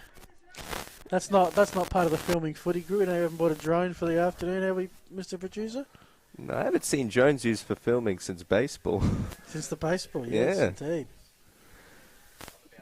I reckon that was Dukakis trying to get the tap out. It comes out St. Peter's way. The ball coming down to the far side wing. The front end of the centre square now going into the forward 50. St. Peter's have got the territory here, but the numbers probably favoured Prince Alfred. Well, they had the players who kept their feet and had time to lay the tackles. And unfortunately, Luke Mitchell, who I think is the one who's getting a free kick paid against him, didn't have a whole lot of time to make things work. So instead, what's going to happen now is Adam Perryman's going to kick it to a target. And that'll be at the back end of the centre square. So they've still got quite a bit of ground to work through. But Hugo Kelly slows. He's eager to keep the eyes peeled. That's a perfect kick. Bam. Pinpoint accurate from Hugo Kelly. The Prince's kicking, when there's been no goalposts involved, has been fantastic. Been excellent, boys. And at the moment, they're playing on their terms a little bit too, Phil. Yeah. Problem is, as soon as they see a goalpost in range, it falls away. Mitch Larson continues the accurate kicking trend and finds Craig Pitt. Now, I don't know if he's going to take his 30 here. Now he slows up and says, all right, I'm feeling it. I'm feeling it at this stage of the game. The 19.5-minute mark, 31 points to 33. Prince Alfred with plenty of momentum in this second term and looking like the victors of this quarter for sure right now. Don't know if that kick will make the journey. It won't. In fact, it's actually going to come out wider and the Crummers won't dare to keep it alive. So it'll be a boundary throw in the forward 50. In the forward 50. That is your licensed bar area that they have here. They rope it off. They bring out the chairs. They put up the marquee. And it's gone about 30 minutes after the final siren. Every home game, pack up. There's your barbecue area. And you can even see the man on the barbecue right there in front of behind the rubbish bins. Remember, when you come down to Cater Oval, gourmet hamburger. Just tell them that Phil sent you. Exactly. Might give you an extra piece of bacon. You never know your luck. Well, so I'm a vegetarian, Phil. Hate to break it to you. In the meantime, play coming out here. Clever hands by Oscar Clark, but it was hands under pressure and good tackling pressure from De Cesare to counter it. The bread rolls are okay? Well, the bread rolls are fine. Bread rolls are fine. They give you a special big lettuce leaf, tomato, cheese. Yeah, there's a mixture. All right, back to some footy before I embarrass myself even further than I've managed to do this afternoon. As Hargraves is tackled, put into the... there's some soft parts of the oval. You hope that was one of them. Through some hands. Saints clearance. Into some open space in the centre circle. Again, Prince is with it. Single turn. I'm looking in the Bartlett direction. He's lurking. He goes to ground. It's not Bartlett. It's the coach from Can't Miss Territory. He could have decapitated the goal umpire if he really wanted to. Went with the easy kick, to which we're all relieved. Indy, talk us through this replay. Well, just looking here, it was a rush conversion into the forward 50 by Singleton, but it's the crumbing ability of someone like Craig Pitt. And, you're not always going to get it set up for you perfectly, but those moments where they are, it really pays off to be positioned perfectly. So, well done from Craig Pitt. Is that goal number 2? I reckon that's goal I've got, unless I missed the last goal scorer was someone else. I think it was Craig's only kicked one goal. He missed that one before. So what have you got as the goal scorers then, Lambo, for Prince Alfred? I've got Pitty, I've got Tommy Bartlett, I've got McNamara. Bartlett. And sorry. I've got Finney Hurd with 2. Yep. No, you're right. I put it to Pitt instead of Bartlett, so thank you for the correction. So Jolly, that was a rush kick, but it was actually marked by a teammate, surprisingly. Oh, no! Perryman ran himself into his own traffic there. His teammate wouldn't get out of the way for the kick. Thankfully, McNamara comes out wider, Finds another option in Jack Trangrove, who's playing off of half forward, but he'll have to be the forward utility here and convert it in. He couldn't quite manage to do so cleanly. Nick McGill gets it off to Hargraves, who goes with a high ball, but it's secured by Charlie Dowling. He decides to elect the far wing, and here's Nick McGill again, who's been quite present in this match, Phil. Would have a couple of touches at this point. There's not a lot of players that we haven't called at various stages today as Saints switch play. Now, will this work? The bounce will be critical. Neagle decided to tap it on. Larson recovers well. Hand pass to Dolwood, missed the target. He's got to go back and down it. McClay went. He went down. Now it's another big battle. They're really fighting for the football on that occasion. Larson got it to Dolwood. Now off to Sumner. He draws the pressure. McNamara gets it, and that was a high-pressure clearance that Prince Alfred won. Love the commitment on the footy. Yeah, so the commitment pays off for Prince Alfred momentarily. Tom Bartlett gets it forward. Now they got the favourable run. The bounce, not so much. Oh, last line of defence. This is desperate stuff from Takaukis. He's doing everything he can to defend the ball. The Crummers make their way back, though. Now it's Tom Bartlett taking another kick at it. It makes the line. Geez, there's a few little errors there, boys, but at the end, distance by Prince Alfred. Great quarter so far by the Prince. Yeah. And again, our angle, maybe your initial thought was, why didn't they concede the point under that much pressure around them? But to be honest, it was probably a little bit further out from goal than that angle indicates. I think Dukakis was trying to balance out wrestling off Kelly at the same time as then having to also try and juggle the ball, and he probably wasn't quite confident in rushing it over and putting his body on the line when he had to fend off another. And the veteran Bartlett saw where he had to be, waited for the hand pass. His snap could have used a little bit more distance on it, but certainly rang true. So right now, St. Peter's really need the next goal because Princes are on a roll here. They've got the clearance. They've got a 14-point lead. Yep. And right now, Finn Hurd inside 50. If he can negotiate the mud and get proper footing for this kick, has a chance to put the visitors 20 points up on the edge of half-time. Phil and Indy, clearances, restarts, and around the ball in general, Prince have been right on top of it this quarter. This quarter, yeah, indeed. Probably the last time we talked that Saints had done all the centre clearances, they haven't had one since. Finn Hurd comes in. Goal umpire barely moves. I reckon they've kicked the last 4 in a row unanswered. It is a 20-point lead. They've got some serious momentum, Indy, to take into the halftime break. Yeah, game-high margin of 20 points. St. Peter's certainly couldn't get out to that much even after a hot start in the first term. Well, it's been all Prince Alfred in this second quarter, and the Saints have now a little bit of a hill to climb. You'd want to hope that they don't turn that into a mountain or potentially something even bigger. So they've got to come out of this next centre clearance. Jordan Neal tapped it down, but the intended target was locked up right away.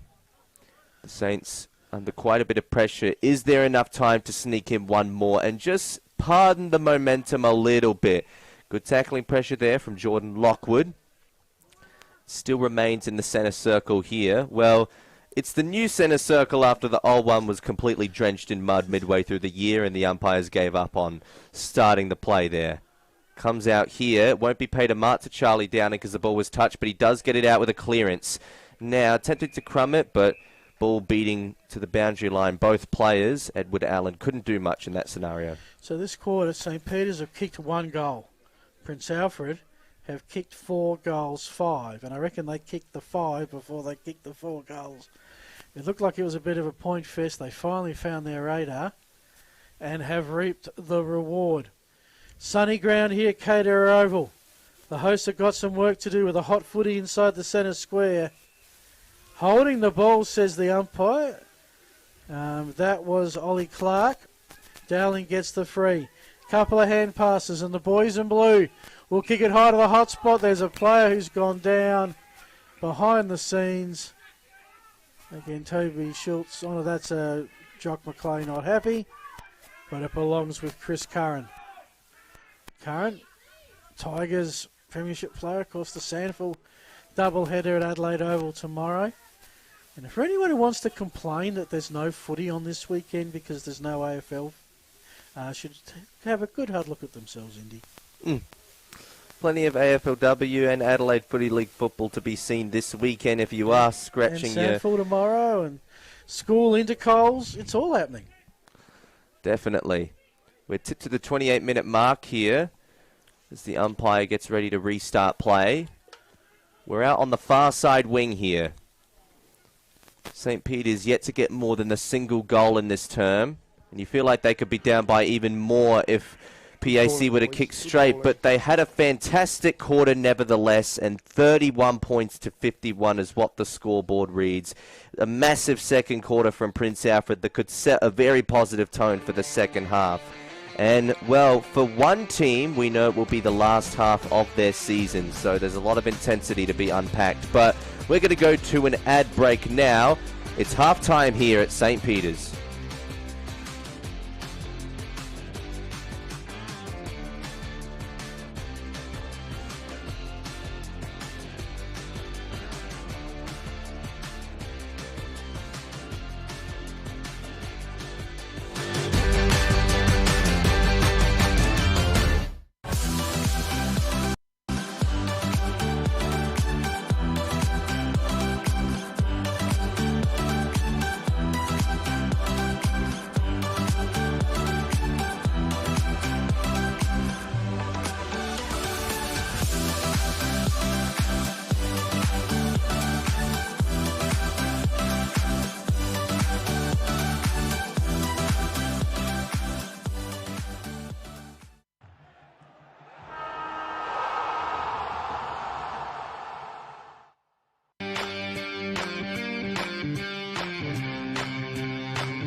G'day guys, the Simon Black Academy is all about education and sport. Our partner in education is Torrens University, where our students either do a one-year diploma course or a three-year Bachelor of Business. Around that we run a football and athletic program based here at Norwood Oval, and it's all about trying to develop and take our students' game to a new level. Around that also, our third pillar, besides education and football, is personal development. If you want to get involved, check out our website, which is simonblack.com.au.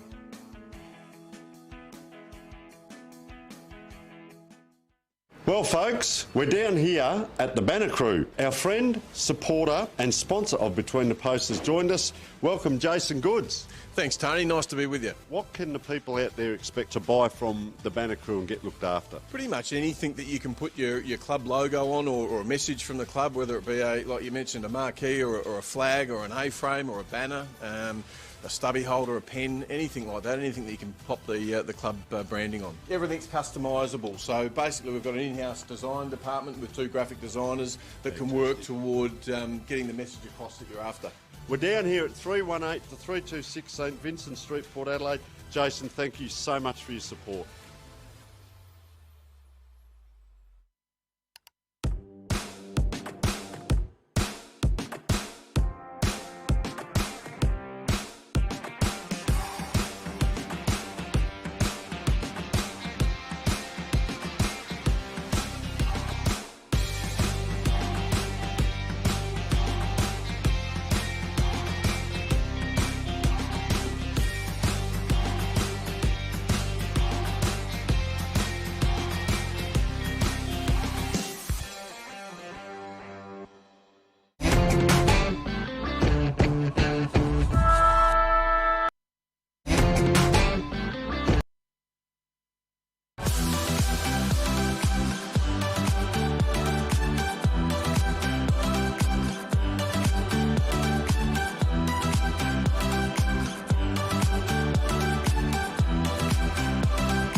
time here at the elimination final, and it was a pretty good quarter by Prince Alfred.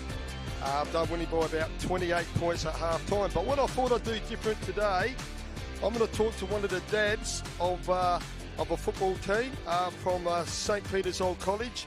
And I used to coach his son many years ago, James Mariani. And I've got his dad, Chris. How are you, Chris? Good, thanks, Lambo. Nice to see you. You too. It's been a long time, mate. I reckon James was about 15 when I coached him. Yeah, under 16s out at Mitcham. Yeah. That was a pretty good year. Yeah, it was, except we didn't win too much. If you remember, Caleb Daniel played there. He did, with the little helmet. Yeah, helmet, who we still watch now, and he's a star. Yeah, he went on to greater things. But footy today has changed over the years, mate. And I just can't believe, like you were saying before, like when you're playing AFL, you can't even stand a mark. No. Well, you can't do that. It's very hard. I mean, they keep changing the rules all the time. So, unlike soccer, where they've had about 3 or 4 rule changes in 50 years, we seem to like changing the rules the whole time. They have, but you know what? I reckon a lot more people are coming out to watch amateur league footy because it's fun, it's enjoyable, but also it's a pretty good standard, mate. It is a good standard, and it doesn't cost you a fortune either. You're not paying $7 a pie, $12 a beer, and all that sort of stuff. It's very expensive for the families to go to the AFL. To Adelaide Oval? Correct, anywhere in it, yes. Yeah, you're right. So take your lunch, take your coffee if you want to. I really just come and watch the amateurs, and I might go out and watch SNFL, but no, not really the AFL. I might watch a bit on TV. A lot of history in your family for footy. Yeah, a few generations back. Yeah, your great uncle for Sturt won 3 McGarry medals. Is that correct? He played for South Adelaide. Yeah. I thought you said Sturt before. Hang on. Did I have the earmuffs on? Yeah, no, you must have. Yeah, take the beanie on. No, it was a long time, just after the First World War. So, yeah. Fantastic. And did he play state footy too, Chris? Yeah, he played. Well, they all played state footy, and that he probably played about 20 odd games, I think. So yeah, they all played state football. State football was big now in those days, not anymore. Don't we miss state footy? I think so. I mean, the state of origin used to be great, but yeah, it just doesn't exist. They can do it if they really want to do it, and nothing like seeing the best players from each state having a crack at each other, and it's standard at its best, isn't it, Chris? Oh, fantastic! Yeah, I certainly remember when we beat the Victorians on the Tuesday night down at Football Park, and I think there was the Tony Hall pocket when he kicked that miracle goal. In the year Stephen Kernahan kicked 10 goals against the Vics. Yep, that was fantastic. And what was around that time too, the MCG used to be a bog. If you remember, there was that one state game, and you never ever see that nowadays. I mean, no one plays on a ground like that anymore. Well, when the groundsman's getting 150 to 200 grand a year, Chris, you do that job too, wouldn't you? Yeah, they're nearly getting as much as you for doing this. Well, I love it though, mate. But St. Peter's started off the game really well today. They kicked the first goal in 43 seconds. Yeah. It was a really good start. They kicked 4 goals. Going to the southern end, like you can say the canteen end. Yeah. Only 1 goal that quarter. Personally, I thought their work rate stopped, and they were winning every clearances in the first quarter. What do you reckon, mate? Well, 16 scoring shots to 6, I mean, really tells the story. I thought Princes were definitely on top in the second quarter, but we'll see what happens in the premiership quarter. Well, that's right. And yourself, your footy over the years, you played a little bit of footy at Ross Trevor? Yeah, just Div 3 out at Ross Trevor Old Scholars, which was good fun. And, yeah, no, they're a great club to play for. Fantastic. They had a disappointing year, mate. They got into Divi 2. Well, that happens. You can't be up all the time. No, you can't. You can't. So if we were having a drink at 5 o'clock tonight, mate, how is St. Peter's going to get back into it, mate? Where's it going to come from? I mean, there's got to be leadership. Also, too, I think there's got to be, if you see an opportunity, you just got to take it. It needs to be more pressure on the ball, and that's not happening at the moment. If we can get it down, we can kick some goals because they've got 3 tall forward Saints, and they can really, sort of kick on. But they need to definitely lift their intensity and their work rate. Fantastic.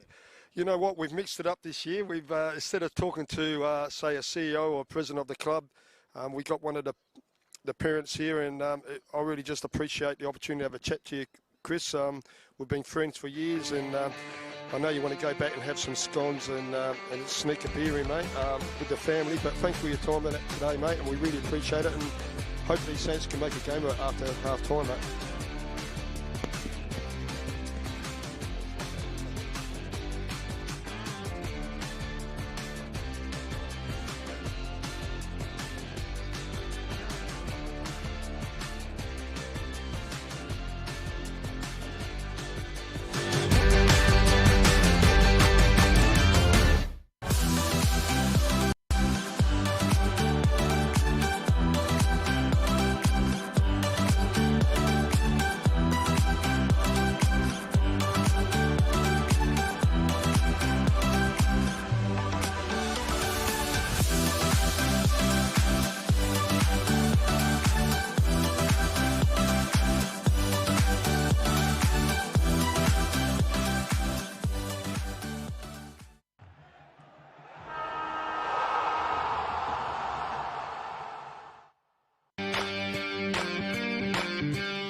G'day guys, the Simon Black Academy is all about education and sport. Our partner in education is Torrens University, where our students either do a one-year diploma course or a three-year Bachelor of Business.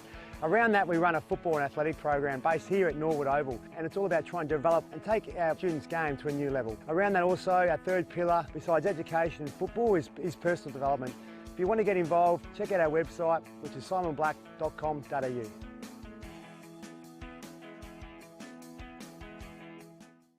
Well folks, we're down here at the Banner Crew. Our friend, supporter and sponsor of Between the Posts has joined us. Welcome Jason Goods. Thanks, Tony. Nice to be with you. What can the people out there expect to buy from the Banner Crew and get looked after? Pretty much anything that you can put your club logo on, or a message from the club, whether it be, like you mentioned, a marquee or a flag or an A-frame or a banner, a stubby holder, a pen, anything like that, anything that you can pop the club branding on. Everything's customisable, so basically we've got an in-house design department with 2 graphic designers that can work toward getting the message across that you're after. We're down here at 318 to 326 St Vincent Street, Port Adelaide. Jason, thank you so much for your support.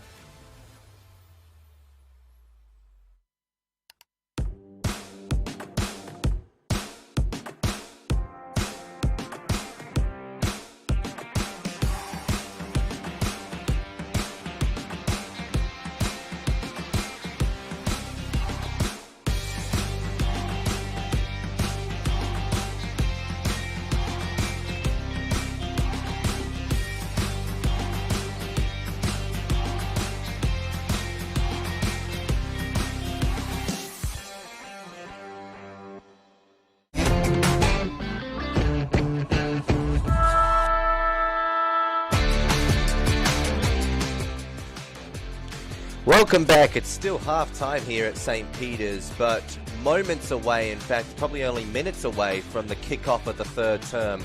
Right now, the home side finding themselves trailing by 20 points after leading at quarter time. So similar to that way the round 13 match played out between the two teams, with St. Peter's leading at quarter time and then not leading at any other major break for the rest of the game. But this is quite a bit of a further setback, because that last game in round 13, the margin never blew out to more than 2 goals. Well, in this match that we see here, it's already blew out to 20. So a fair hill to climb in this second half for St. Peter's. Can the home side do it?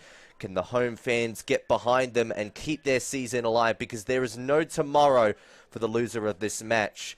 And the winner will play either Goodwood or Glenunga next weekend. A very big weekend coming up. As you see on screen there, the Prince Alfred players getting through some minor routines in the goal square and just getting a couple of stretches in. So usually that's to reset, but they wouldn't really want to take away too much from that first half in terms of strengths, because, well, there were plenty for Prince Alfred, so they wouldn't want to treat this like a fresh start. They actually want to continue some of the existing trends, wouldn't they, Phil? They would indeed. Just trying to track down a score from Goodwood without a lot of success at the moment, which is a little frustrating. But so be it. Means we'll just focus a bit more on this one, I guess. And that's really all these two teams can do. I reckon if Princes get the first 2 goals, then this game is all she wrote. I'm not sure Saints can come back from that. No further update from Goodwood. Got a half-time score. Well, this is an interesting one, actually. Division 6, second semi-final. Trinity Trinity Old Scholars have mauled teams this year. Their percentage is in the high 70s. They're facing Marion at Trinity, and you would have thought, how far Trinity, but it's actually tied at half-time. So that would be, if Marion get up, that would be the upset of the entire Adelaide Footy League season. But yeah, Princes got momentum on their side, have kicked the last 4 goals, add a couple to that. If they get 5 goals up, with their experience, I can't see them being run over. Yeah, well, we talked about that DNA at the beginning of the match, and both of these teams have experienced finals at the major level for several years now. But, well, with the lack of a grand final appearance or a grand final win from St. Peter's, you just feel like there'd be more eagerness to try and get this result, and eagerness wouldn't be questioned, but it's actually the the discipline, the maturity, and more importantly, just the ability to keep composure in those very intense situations, something that they might be struggling with right now. Their nerves were certainly rattled in that second quarter, so they'd be looking to hit the floor running in this third, and they want to waste no time trying to make a statement. Alrighty. No other... I can tell you, half-time in Division 2. This is important. We get to find out who the first team coming into Division 1 is. And at half-time, Broadview are 10-2-62. Sacred Heart are 2-6-18. Thanks to Rod for the message on Facebook. So what's that a lead of? That's a lead of about 46 points at the half-time break. A fair hill there. And I have got a half-time score, thank goodness, from Goodwood. Thanks to Fabian. Goodwood 4-7, that's 31. Glenunga 3-4, that's 22. A 9-point margin in favour there. The other Div 2 semi-final, elimination between North Haven and Athelston. Athelston 4-5-29, North Haven 2-6-18, 11-point margin. So they're the half-time scores around the Division 1 and Division 2 finals. Third quarter action under beautiful blue skies here at Cater Oval. And to get us underway, you're going to be with Indy Rogers. A hill to climb for the Saints, but an entire half of football to do it is the bright side. Takaukis started in the ruck. An early whistle comes and it favours the Saints, so this could help them. Jesse O'Brien looks out to the side, finds Neagle on the run, and he also tried to spread the ground. Favourable to the leader, James Hargraves, and he hits a target up forward too.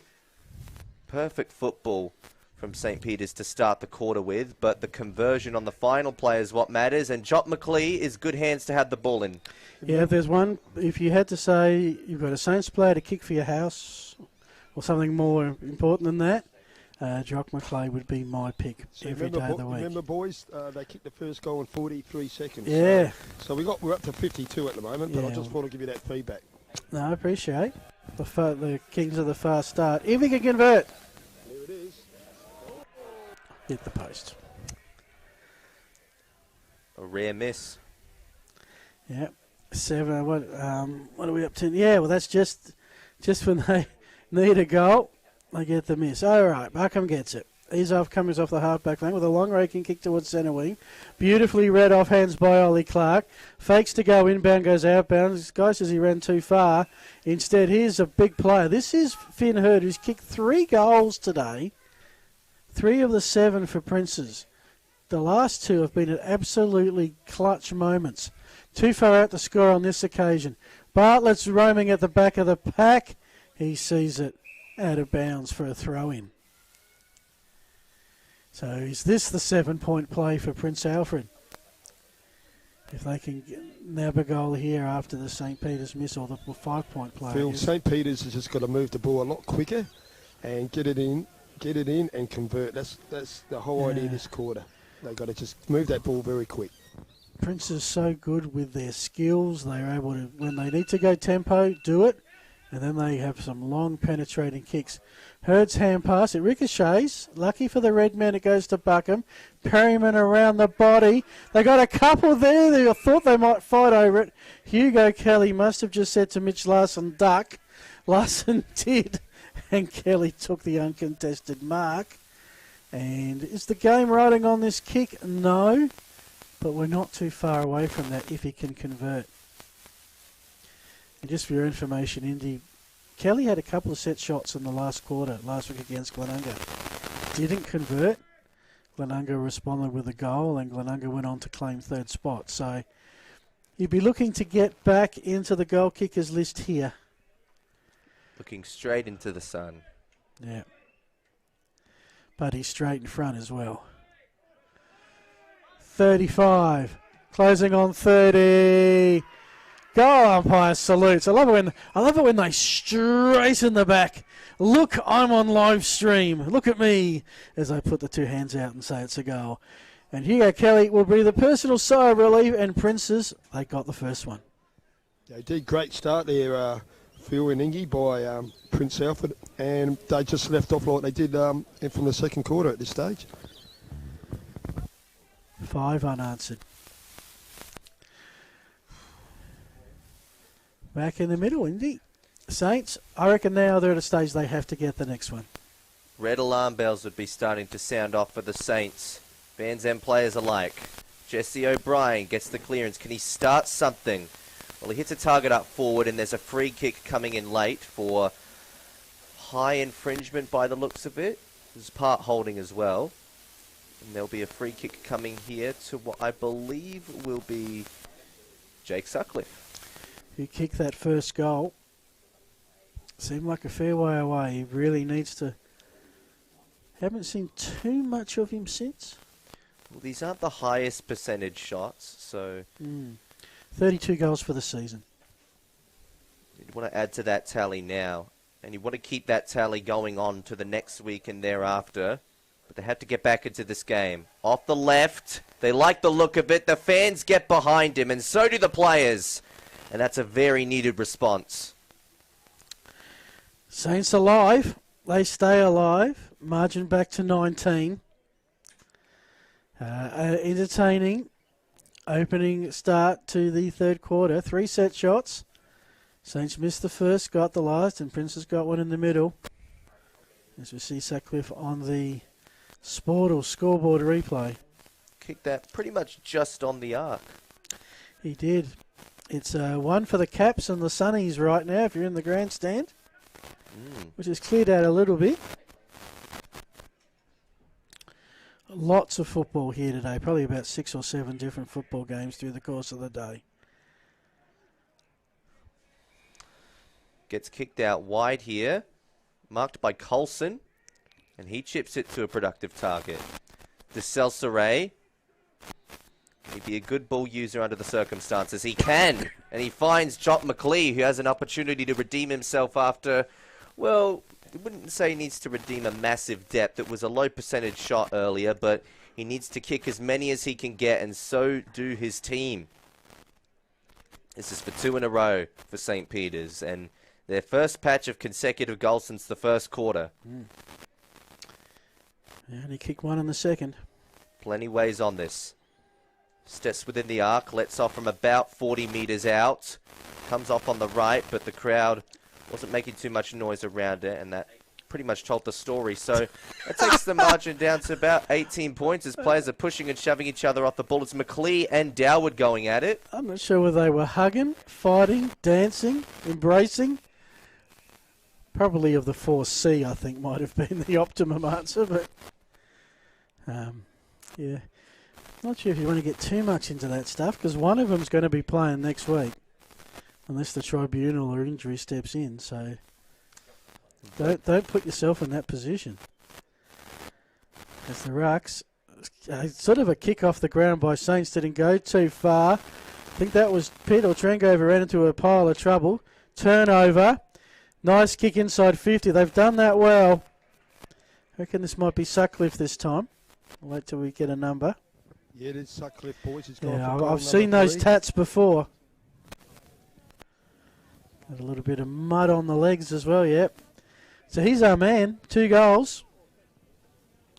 He right now holds the hope of St. Peter's Old Collegians to get back in this contest. He wasn't happy with it. That's why.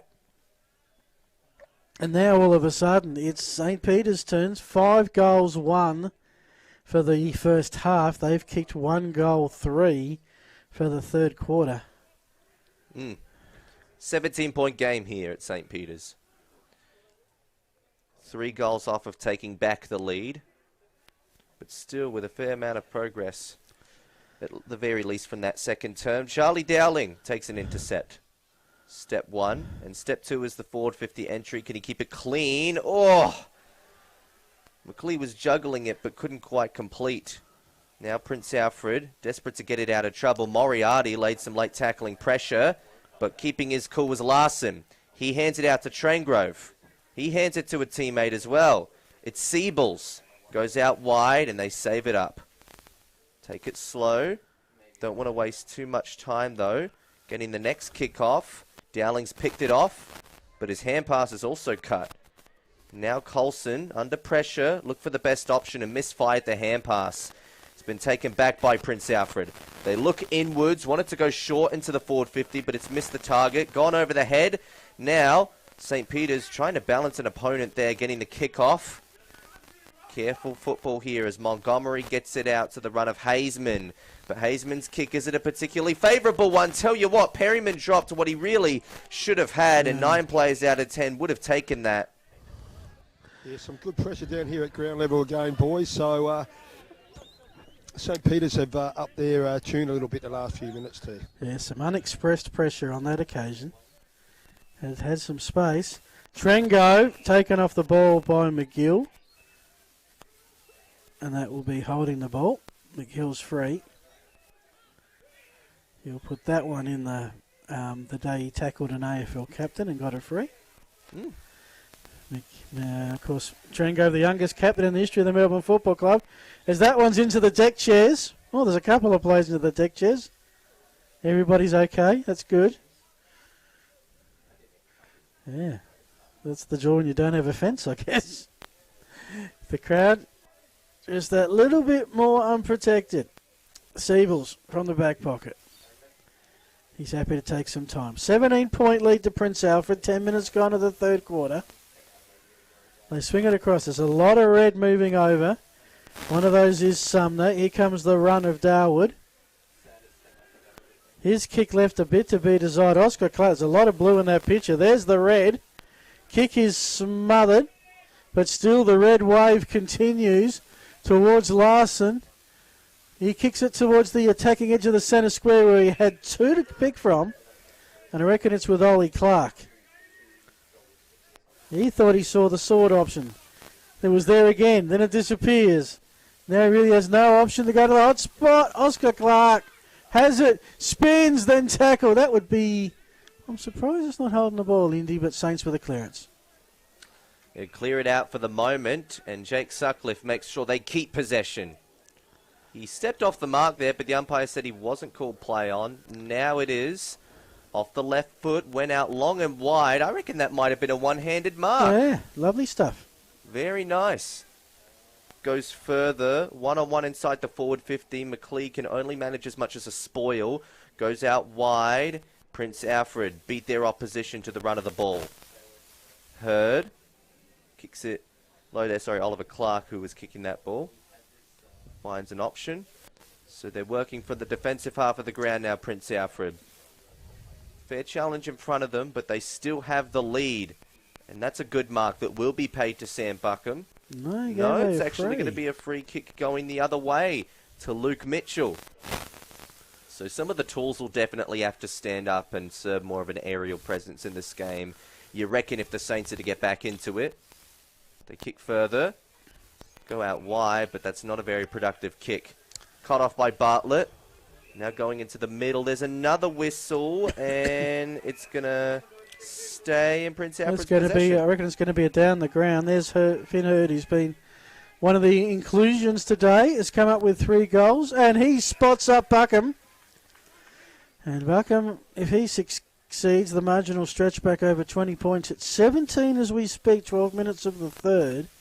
This quarter has ebbed and flowed. Spot on, Phil. Spot on.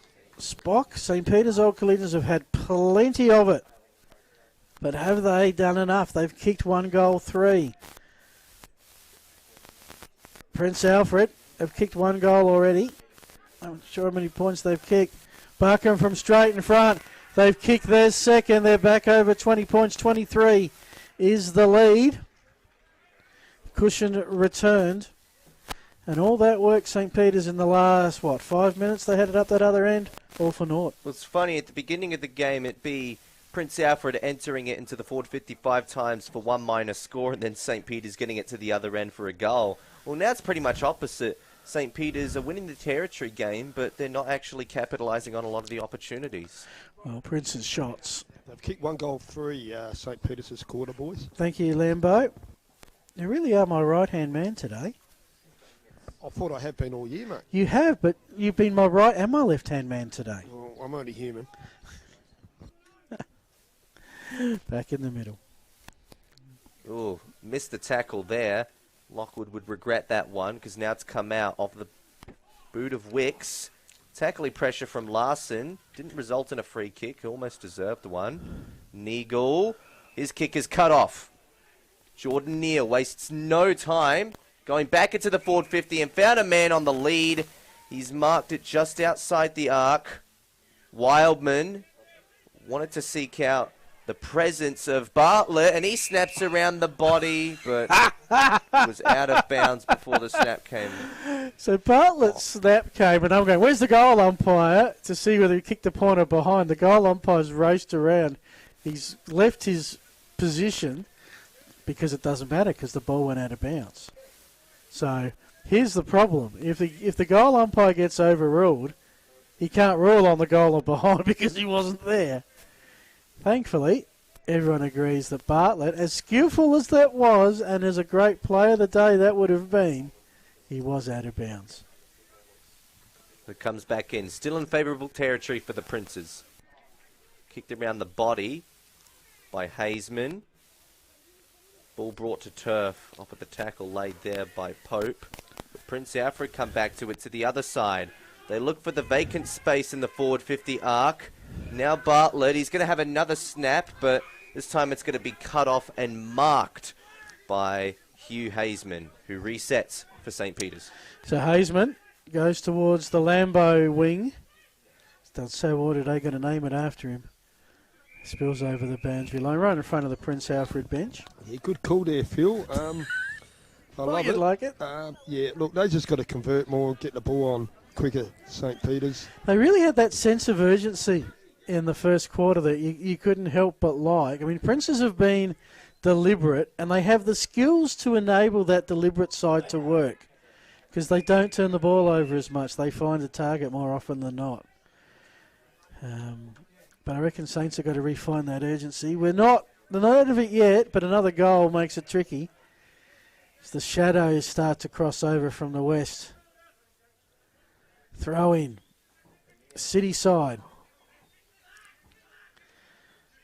Stepping in, Cudmore. Stop Princes getting away from it. He's tackled, another stoppage. We'll go one more, Indy. If it's still a stoppage, I'll pass it back to you. Umpire says, I'm going that way, so stay out of my way. Kneeled, almost a 200 tap, but the other ruckman got the tap only as far as Larson, who juggled and just kicked out of thin air. Oh, what a leap by Dukakis. I assume he didn't catch that. No, he didn't, but he counted 222 cars in the car park. Far out. That wasn't a bad effort. Neil to ground level. Buckham somehow got it out. They're winning their share of clearances, Princes. They've got some open space. It's towards the Bartlett direction, and doing very well was Will Montgomery, I think. Yes, to keep Bartlett away from the ball as it goes out of bounds. We're 17 gone in the third. It is Prince Alfred 99.63, St. Peter's 6.440, a 23-point lead to the reigning premiers. Well, as they call it in American football, this would be the red zone for St. Peter's right now. They've got to get it out of there. They find a way, but unfortunately, McLean wasn't able to take the mark, and he's just going to have to see the ball stumble over the boundary line. Yeah, great job, I don't like to correct you, but red zone is between the 20-yard line and the end zone. And in American football, championship teams, when they get within 20 yards, champion teams score touchdowns instead of kicking field goals or turn it over. So it's a bit like this, to bring it back to this game. Prince Alfred now, look, I mean, they're 9-9 after being, 3 goals, 6 or something? They've had their opportunities, now they're converting. St. Peter's, opportunities, not so much. Well, an opportunity there was for Jock McLean to play on, but the umpire says, I'm not going to have any of that. Bring it back. There has been a free kick here off the play, and that'll allow St. Peter's to clear it out. Yeah, the free kick was prior to that. Yeah. But it's funny, term red zone means about 4 different things in 4 different sports. It's a nice name, it rings well. Jack Kelch now playing on from the opportunity that was delayed to him, and that probably gave time for the Prince Alfred defenders to get back and spoil it over the line. Yeah, and this is where I'm just having a look around. I mean, I can't see the whole field because I'm in the side of the commentary box here. Are we playing man on man, or is there anyone loose for the Prince House in defence at the moment? Everyone I see's got an opponent, but I can't see everyone. Did you hear that, mate? Yeah. Because I'm wondering if this point, if you're Prince Alfred, do you put a man back? St. Peter's have got, 10 minutes left with the scoring end. If they don't score a lot, you think Princes are home. But it's with Campbell Wildman. He's marked defensive end of the centre square. Dukakis not quite sure what to do. We've kicked it into the mud. Oh, Dukakis, I tell you, he's got a bit of the ability to move his body around. He kicks towards the goals, and being St. Peter's poor quarter, it's conceded through for a behind. It was a poor kick from Jesse O'Brien there, unfortunately. He had more time to keep himself with ball in possession and clean up the kick a bit more, but didn't take that opportunity. So now Prince Alfred on the rebound. Can they maintain possession here? They can. Look at the leaping mark there from Chris Curran. He slows up. In fact, no, he actually gets and goes. But it's spoiled over the line this time by Jesse O'Brien. So we'll have a ball up here on the far wing as we tip over the 20-minute mark of this quarter. St. Peter's would probably have to get one or two back before the end of the term to feel like they're still comfortably in this game. Yeah, I reckon get it within 3 goals, maybe. Get it within 2, anybody's game. The longer this goes, the better the Princes look. As Pitt has got it, Hargraves has got him. Now here's Dukakis, who for a big man did well to get down and get the ball into that pocket. Well, you just know at some point it's going to go out of bounds, don't you? Maybe not. No, it's going to be a free kick instead. We'll go the way of Mackenzie Slee. We're into time on in the third quarter. St. Peter's Old Collegians 6-4-40. Prince Alfred Old Collegians 9-9-63. That is a 23-point margin. They were separated by 0.01%. Or 0.1%. It wasn't much, whatever it was. And St. Peter's claimed 4th, and Prince Alfred dropped to 5th after they lost to Glenunga last week. Meant that we got the game here at St. Peter's. But at the moment, the visiting team is feeling right at home. Not much happening on that outer wing in terms of clearances. There we go. St. Peter's find the pocket, find a target. No. Perryman, Slee, the two combine well. Perryman, the Shepherd, Slee, the kick. They've kicked it down the line. Well, they've done well to kick it forward. Now it's in some open space, but only as far as Toby shoots. He's like a wallaby. He's grabbed it and kicked it around the body at the one time. Now it'll go out of bounds. Now I can take a breath, and now I can hand it back to you, Indy Rogers. I reckon Schultz kicked that ball around the body, not thinking that the mark would be paid. Because Yeah. I heard a little whistle from the umpire, and it would have been paid a mark had he just kept ball in hands. But instead he rushed the kick. Stoppage just come down. St. Peter's Tackling bench. pressure live. I just saw it looked a bit glum. Trying to think of what moves can we do, but it's really down to the players now. You'd have to think. Well, can Nick McGill taking a kick and clearance change something about that? Nope, it stumbles through for a minor score, and I reckon that's their second consecutive minor score, so that'd probably have to be about 21 points now. 23. 1 goal, 5 for the quarter. If that was 3 goals, 2, we'd be right in it. But now we're at the 23-minute mark. Again, St. Peter's have done well to keep it bottled up this half of the ground. They're going to do it again. Quick hands. Schultz found the target. They have to kick this, the Saints. I think They have to kick this. They've kicked 1-5, like you said, Phil. Yeah. And Jock McClay has to kick 4 if there's any chance, right, Lambo? Yep, and he's going for goal number 3. Yeah. So hang around, Lambo, you get better results.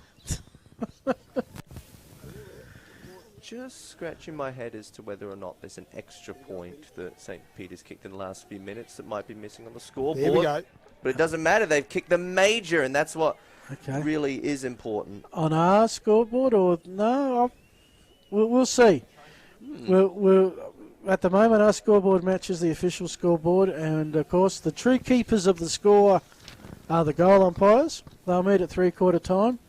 They'll either wave their flags or they'll run towards the scoreboard attendant. Yeah, so it's 7-6-48 boys to 9-9-63. It is. Okay, they have beautifully picked up, Indy. They have just updated it. There you go. We're on the same page, boys. We are. Perfect. We're about to be, because I my had a producer's about to make St. Peter's 48. Well, perfect. It's good to be able to calculate that just right in the end. Coulson. Is there time for one more for St. Peter's? There might even be time for two more based on what the stopwatch is reading. Tackle led by Hazeman and then followed up by O'Brien also laying one of his own. But they haven't got clean possession here.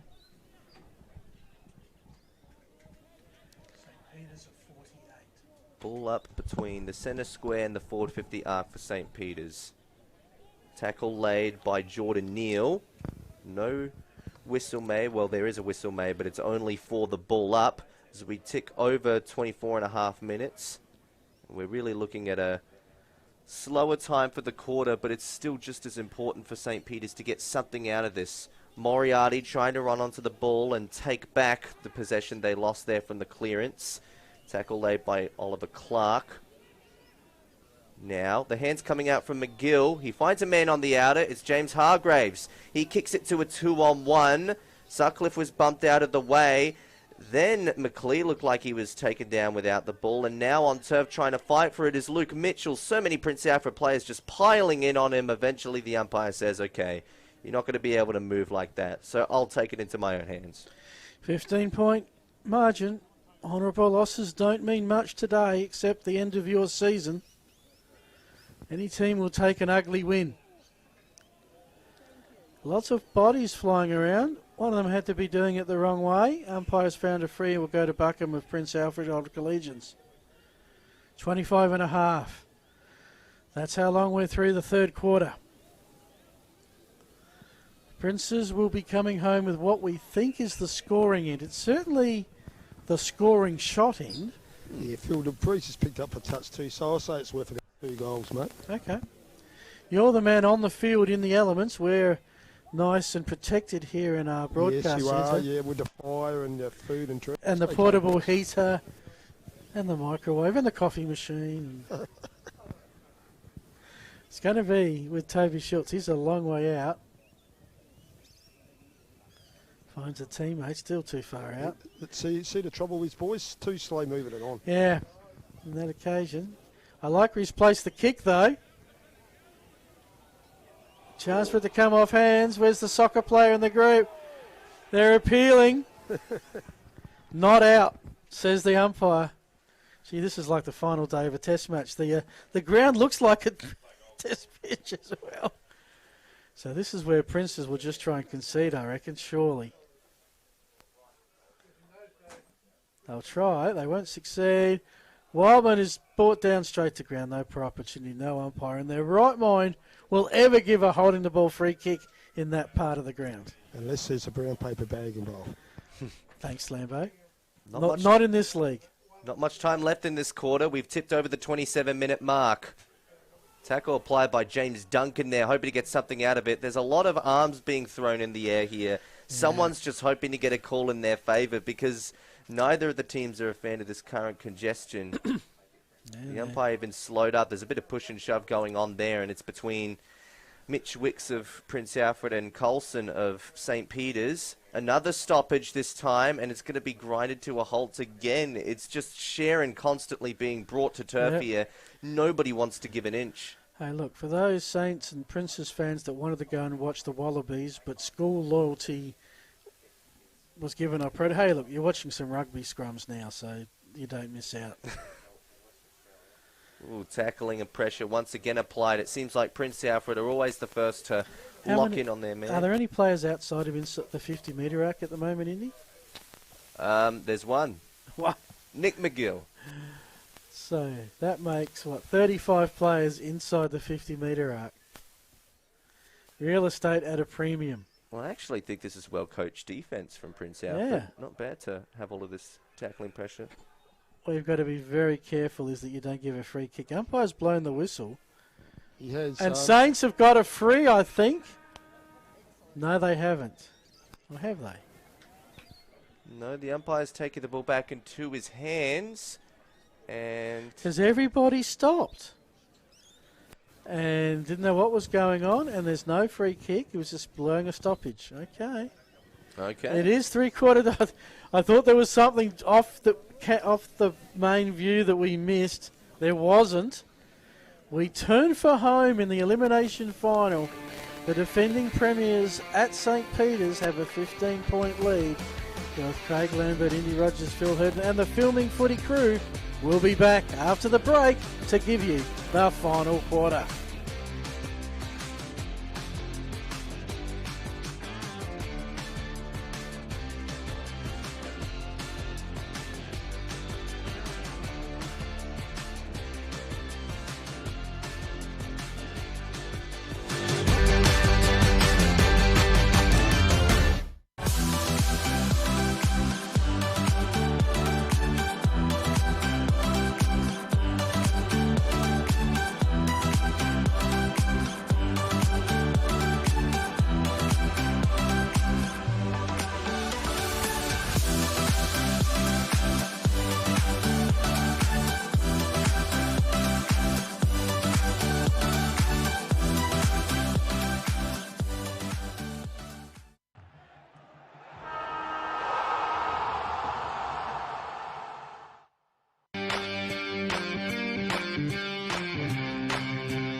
G'day guys, the Simon Black Academy is all about education and sport. Our partner in education is Torrens University, where our students either do a 1-year diploma course or a 3-year Bachelor of Business. Around that we run a football and athletic program based here at Norwood Oval, and it's all about trying to develop and take our students' game to a new level. Around that also, our third pillar, besides education and football, is personal development. If you want to get involved, check out our website, which is simonblack.com.au.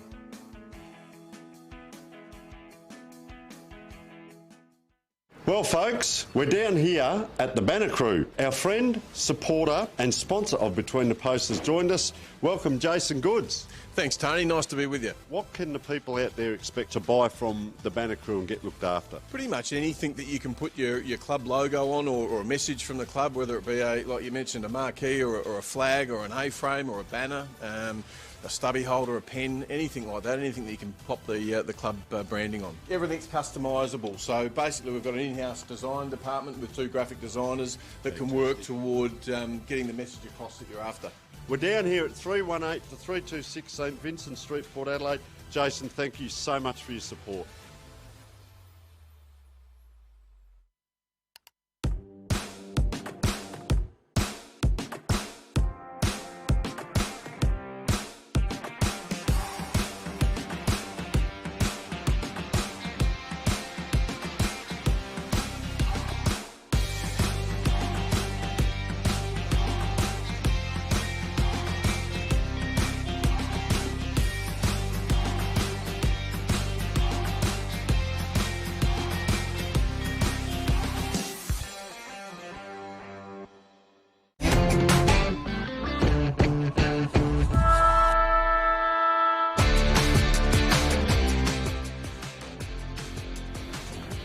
Three-quarter time here, boys. Prince Alfred College are up 9,963 to St Peter's 7,648.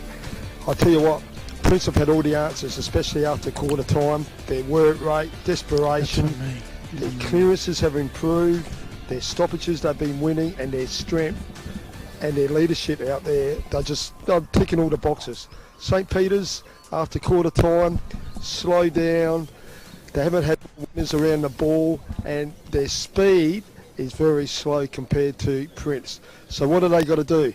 Well, this quarter they got to throw everything at it, St Peter's. Otherwise, it's Mad Monday for you.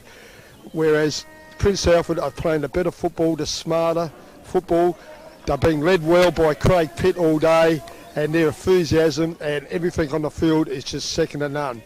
Well, I just feel that Prince Alfred will maintain it and probably win by 4 or 5 goals. Anyway, boys, back to you. It's been a great call, and I'll see you after the game. Bye. Thanks for that, Lambert. Really appreciate your contribution. You can see the grandstand there, the school, and the blue clouds behind the field of play. Princes break the huddle early. One coach has just given their final address. of the season, whilst it still exists. There might be something said post-match, obviously. Hey, Phil, you there, matey? Yes, mate. Just for best players, can you give the information to the young fella, if that's okay? Yeah. And then I'll get the players and bring them over your way. About the 20-minute mark. Yeah, I appreciate that, mate. All right, boys, just keep it going. Team effort here, no individuals. All right. We'll try and look up a score for you. And we're just getting a request from the public. Half-time had Goodwood up by 9 points. There has been no update that I've received from that. But they should be they should be into the final quarter well and truly by now. So hopefully by the time we're done, there will be a final score from that game and the others. We did have Broadview smashing Sacred Heart. We did have Athelston ahead of North Haven in the first semi in the Div 2. But right now, it's one game, two teams, and one of them is going to be knocked out, and one of them gets to do it all again next week. Princes have the lead. Spock, if they're good enough, have the time to get us home. You're with Indy Rogers. Down by 15 points. Can they overcome the Saints? Potentially their last quarter of the season, but surely there's more life left in it. They've got to show the right amount of fight. Neagle starting in the midfield. That's an interesting matchup. It might have been an early tackle applied by Luke Mitchell, but it's not illegal according to the umpire. De Cesare handed to a teammate. They go further, and that's another rushed kick that only rolls as much as a minor score, unfortunately. Well, at least it's down the right end of the field. What are they down by? 15, so now it's 14. Jolly. Looks like he's been in and amongst it with the mud caked on his leg and thigh there. And he's found Will Darwood, who's taken a good grab in a contested situation. As I said, the better part of the ground is the outer sun. Is Buckham. Has the run of a teammate. Hand pass just missed the target. Buckham's got to work hard to get it back. And the impact descends. Nick McGill can't get it out of there without it going out of bounds. We'll reset for a throw-in. We've just passed 1 minute in the final quarter. Prince Alfred leading by 15 points. Still with ball in their forward half, the St. Peter's Saints surely have an opportunity to capitalise on something here. It's got to be some of their best football of the year in this quarter, you reckon. Down by 14, season on the line. Tackle pressure there applied by Jordan Neal. Didn't come out with the free kick. So now Sam Buckham puts his man on the turf and tries to get something out of that. But there aren't too much being given away here in the way of free kicks. So both teams need to keep their cool as well, and they need to have a bit of discipline left. Dukakis kicks forward, but it's chopped off. Do have a score from Goodwood I'll share when I can take a breath. As it heads for Oscar Clark in some open space. It's him and the Magpie. He wins the race. The Magpie really didn't show any effort to want the ball. Kelly into the pocket. It spills out of bounds. Three-quarter time at the Goodwood Oval. It's Goodwood 10-8-68. Glenunga 5-7-37. 31-point lead to Goodwood. And our fans in front of the van are happy they've got their score. So that means Glenunga, well, if that holds, and that's the three-quarter time, not the live, that's the three-quarter time score from about 20 minutes ago. If that holds, the winner of this gets the Rams, wherever the Rams end up hosting it. And Goodwood Saints and Port District, the second semi-final we all thought would probably occur, is actually going to occur. Ball retains possession with Prince Alfred. Chris Curran looking down the line, hoping to find something that can work. Well, even though it looked like Moriarty was going to cut at the front, the mark was still taken by Hugo Kelly. Now he goes into the forward line, but his kick doesn't quite live up to those same standards. Hargraves cuts it off, but he turns it straight over in the defensive 50 arc. That is a coach killer at this stage of the game. Now Wildman wastes no time going to another man, and that's the coach. That's the coach. Craig Pitt, veteran player. Sandford experience with the Bays. Joined Prince Alfred as head coach for the 2019 season. They haven't missed the finals since then. And he has a chance. Took over from Brett Backwell, another Paul McGlinnock player. This isn't the sealer, but we'll start going to Bunnings. He's dobbed it. Princes have got the critical first goal of the final quarter. Their buffer is back out beyond 20 points, 21 in fact. 4 minutes gone. I reckon they're a goal away from securing a spot in the first semi-final. Yep. So 7-7-49 to 10-9-69. It's a 20-point deficit now for St. Peter's to overcome. There is time left in the quarter to do it, but it would pretty much take their best quarter of the year to pull it off now. And do they have that in them? The second and third quarter would suggest otherwise. But can they change the tone? Well, right now, Prince Alfred has set a very good one. The Saints will come out with the ball here, though, in the midfield as they look to clear it out. Hit a one-on-one target. Clever tap on from McLeay. Now taking the kick is Hazeman, but pressure on the kick. It's cut off and intercepted at the full back line. This is Chris Curran on the other hand. So the other number 6 for Prince Alfred. Comes out. Wildman fighting to get the ball back and somehow managed to pluck it out from his opponent. Kelsch laid a good tackle there. Ball spills. No clear victor here. And Johnny Reid is going to lock in on his man and the umpire is going to say, that's enough. Well, 5 minutes gone. Princes have won the first part of the final quarter. Neil, who's been so impressive today. It's not. Has he dominated in a ruck? A bit subjective there. I don't know about you, Indy. I'm a hopeless reader of who dominates in ruck unless it's really, really obvious. But I can tell you his around-the-ground work for a ruckman today has been top-notch. And we'll have to, I think, consider him in the awards for something to do with that, should Princes get up. Of course, our awards, Moseley Barron Kitchen, Team Player of the Week, Simon Black Academy Player of the Game. Archie's Footwear, Best on Ground, which of course gets the iconic Dartfish beanie. Here goes Larson, shows some pace for this stage of the final quarter. It bouncing ball, needed to bounce right, it bounced left. Another behind the Princes, their margin, now 21 points. So Sportle reads 49 points to 70 on the scoreboard. The mark taken by DeCesare. He doesn't want to waste any time. He goes through the middle of the ground, finds Nick McGill, who was uncontested.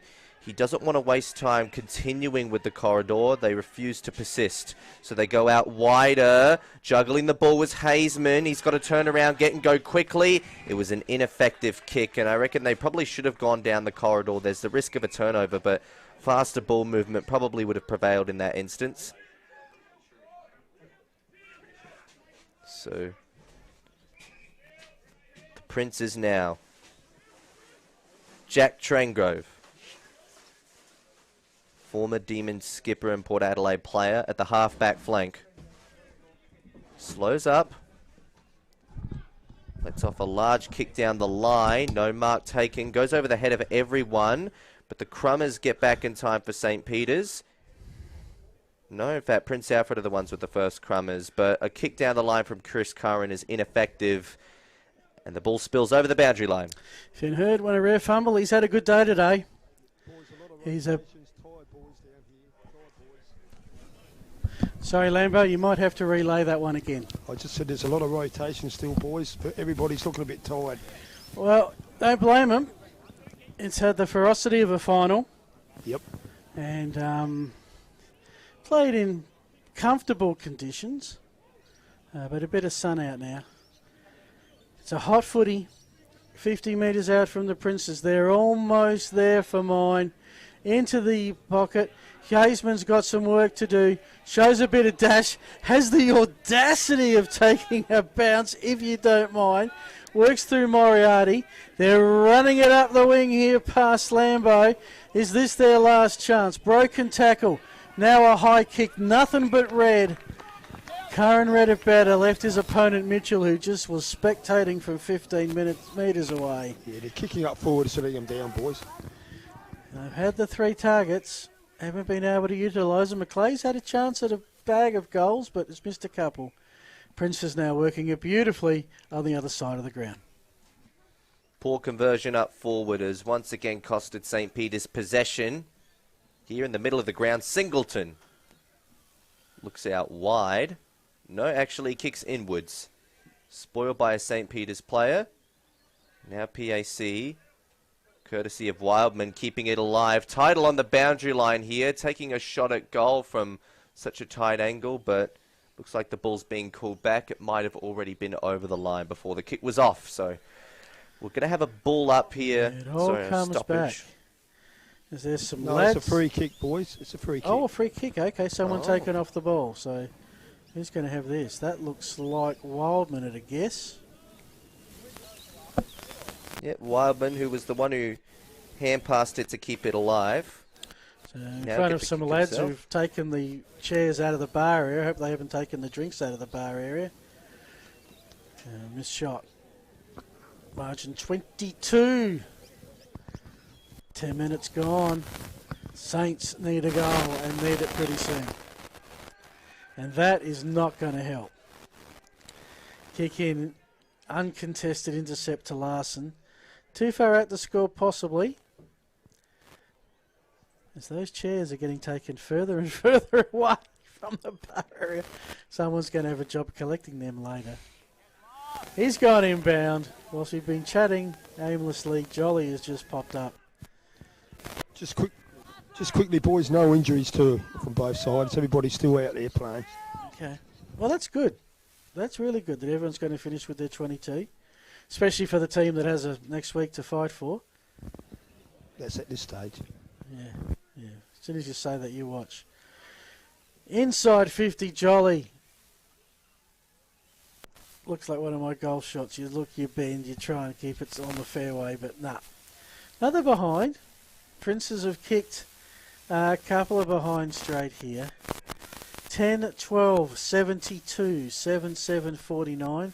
March it back out to 22 points. St. Peter's got to get and go and pretty much played perfect football from here. That's not going to do it. Fantastic chase down there. Very deserving that Campbell Wildman gets the free kick after such a fantastic tackling effort. He kicks towards a man in the middle, but it's not actually paid 15. So Adam Perryman's going to get and go around the left, and he's going to kick to a vacant target. Just within the forward 50 arc there.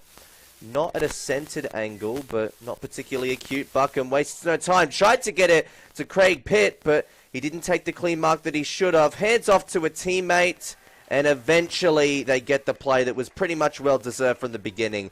Set up with the tackle from Campbell Wildman, and I'm not quite sure who got that goal off. Lambo, do you have anything for us? Yeah, number Mitchy Wicks, mate. Number 8, mate. Thank you very much. See the okay, replay. Kick around the body. That, I reckon, is just about it. 29 points. And some games have actually been it. Can tell you that I reckon Hope Valley have beaten Paraka in the Div 4 first semi-final to stay alive by 1 point. North Haven are still alive, with Adam has written the single greatest comeback we've ever seen. Well, I can tell you North Haven have beaten Athelston to stay alive, 10-11-71 to 9-10-64. In the other game in Div 2 early in the last, it was the Broadview by 46 points over Shock. They're a quarter away from being back in Division 1. More scores where they came from as this game persists. The game persists, but the result looks to be locked in for a Prince Alfred win, and we'll be playing what looks to be Glenunga based on the three-quarter time scores, but we'll try to keep you updated on that. Jack Traingrove kicks out to the side. It's a small kick. I don't actually know if it was paid the required 15. Either way, Traingrove was there as additional support. Now it's a 50-metre kick to Mitchell Thiele. He slows up. Looking out wide. Goes out on that left and tries to centre into the forward line, but doesn't find the best of options. Now St. Peter's get and go, trying to come out of the defence. It was 2-on-1, but stopped. DeCesare spoiled to the line, and it looked like Hazeman wanted to take the mark, so a bit of miscommunication there. And that poor bloke, he was having a nice lie down on the grass, enjoying the sunshine, enjoying the football, had to actually lean up and exercise and get that ball. Poor guy. Throw in. The Seabulls in ruck. Can't say I've seen that too often this year. Oh, that's a magnificent intercept by McNamara. Will it get a goal? Kelly's lurking. Finn's the working. Finn Hurd's lurking. Nah. That was a great interception, though, Phil. That was a glorious. I mean, that was such an interception. You had to stop for a second and think, are they on the same team? It was that well played. As Indy is poised to consider, who am I going to give the Archie's footwear and the iconic Dartfish beanie to, and does that interception play a role? Jolly's kick around the body, inside forward 50. Chance for Princess here. They've picked up the loose ball, but Saints get a clearance momentarily. Thiele's taken it. Indy take us away. Mitchell Thiele kicks out. I think there's a 50-metre penalty here. 25, Ooh, mate. 25. 25. Yeah, it's amateur league, mate, not AFL, big fella. Come on. Yeah, that's your next week's promotion. Yeah, the school leagues also use 25, so I'm not sure if the scale changed based on being a slight higher level up, but nevertheless, it does put Mitchell Thiele within proximity of taking a set shot at goal. And there should be 25 in the AFL, but that's a whole other story. Take us away, mate. Yeah. Argument for another time as he kicks on his right. The intention was right, but it didn't make the distance. Hugo Kelly shrugs off one man, then tries to center the ball up and goes back to Jack Traingrove. Oh, what about the don't argue? They're all running into the pocket now. Here's the Barney. Been waiting on Dave for a just doesn't Barney. like being touched, boys. Is it a fend off or a punch? We'll have to go to the sport or replay for that, but It was a vicious fend off. That's probably what I'd make of it. That's a great expression, a vicious fend off. That's woken everybody up at least. And Jack Trengove to put the sealer on this one. This is the dagger. You love your dagger, don't you?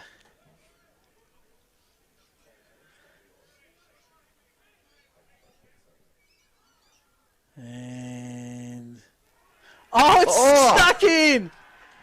It's stuck in. That microcosm moment, I think, has summed up the day. It's gone Prince Alfred's way, and that is done. Watch this on the replay. We gave it the silent treatment, let the crowd do the talking. It looked like right there was missing. It comes back and just sneaks in. St. Peter's think it hit the post, it missed. No, that looked from here. We're at the other end of the ground. It looked, that's a goal. That's a goal. Surprise. Well, I reckon the defenders for St. Peter's left a little bit too early and misjudged the ball. Oh, I think they thought it was going through for a behind and were happy to let it go through. Until they realised, hang on, it's coming back. Oh, we better get there. Oh, we're too late. But now it's 35, and now it's well and truly over. Try and get a final from Goodwood when it comes up to confirm our matchups this week. Here's the last ditched effort for St. Peter's, and they've clunked one. No goal. What's happened here? No, I think he's taken it upstairs, replay. Okay. That's a goal, okay. Fair enough. Now the guy kicked it. Was that Coulson who kicked that? Number 4, mate. Yeah, Coulson. Yep, Bradley Coulson. Finally got one right. Yeah. Yeah, you okay, Phil? That's okay. Indy, I might call some footy. I'll leave you to make the most important decision that you have to make today in terms of the... I think we can not worry about St. Peter's at all because they're not going to get any. I think those two are set. Just two of I'll the young leave you to fella work come out down between the those circle two. there. Okay. St. Peter's with the clearance. Chris Curran uncontested. We're pretty much at the start of this game, even though, yes, the margin is back within 5 goals, I guess. We're still in miracle territory. 29 points, 5 goals, about 10 minutes. They kick it down the wing, and there's a mark, Moriarty. You can see some urgency returning now. Saints know they have to get a lot of goals in a short space of time. The kick inside 50. This time it's Mackenzie Slee. If it's not one Sandful veteran defender, it's another that helped hold up. And then there's Will Darwood. Mitch Larson gets a kick. Off hands, back to Saints. Tackle made by Trengove. He doesn't do great things with the ball. He also does some pretty good tackling off of it. As opposed to the urgency of the Saints, Princes are happy just to kick it around. If St. Peter's don't touch the footy, they can't move the footy, they can't kick a goal, they can't score, they can't win. Perryman, after taking us a lot of time, kicks towards the boundary in front of the grandstand where it spills out of bounds. We're not far from time on.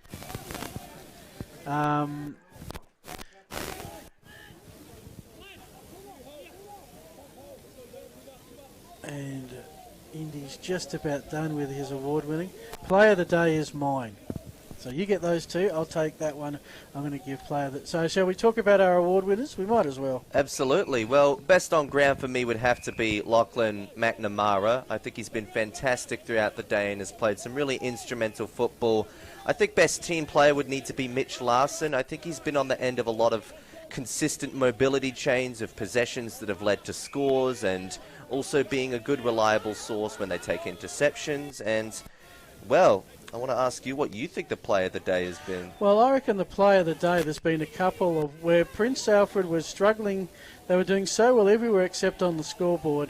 And at different stages, Finn Hurd had 2 clutch shots, and he nailed both of them. So I'm going to give him to Finn Hurd for some clutch goal kicking as plays of the day.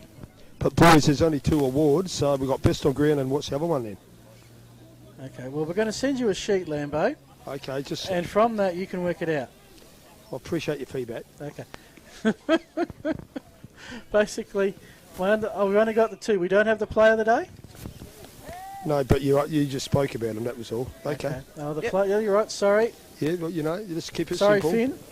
We'll call them the honourable mention for this afternoon. Yeah. Yeah, okay. Or I can just throw them a pair Basically, some prizes only last for the minor round. So the best on ground, Lockie which is, McNamara. Yeah, Lockie McNamara for the Archie's footwear and Dartfish beanie, and the best team player for the $100 Mosley Bar and Grill voucher, thanks to Luke Donaldson and R.D. Jones Group, will go to Mitch That Larson. man right there, Mitch Larson. Who won't get the fee, it's another gentleman. So, Lambo, have you got that, or you want us to still send you the sheet? Send it down. Okay. I don't want to get confused. Send our delivery service. I don't want to get confused, oh, maybe this and that. I want to see the facts. Okay. Okay. Yeah.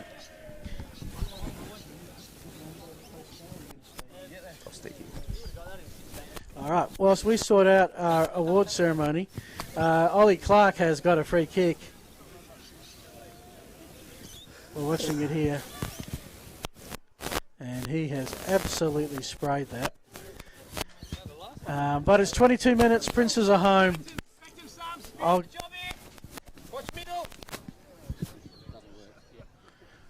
just waiting for Lambo. If Oscar's with you, can you send him around? Because I don't think he's with us. I'm coming. Okay. Good idea. He's on his way. And right now, Prince Alfred are on their way to what's pretty much a guaranteed victory now. You can lock it in.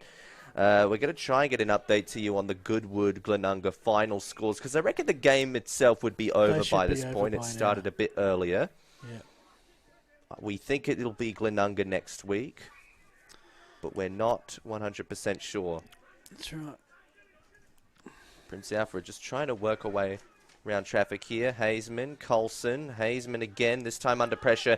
A lot of Hazeman's kicks today have come under pressure and haven't been very effective. Dowwood didn't take the mark this time, thankfully. Now Jesse O'Brien, he's pretty much been St. Peter's best player today, but he misses to the near side. In fact, there hasn't been a score registered, but a whistle's coming on the field. I think that might just be extra verification from the umpire. That'll be a throw-in. There's a couple of disagreements by the looks of things here. In the forward left pocket for St. Peter's.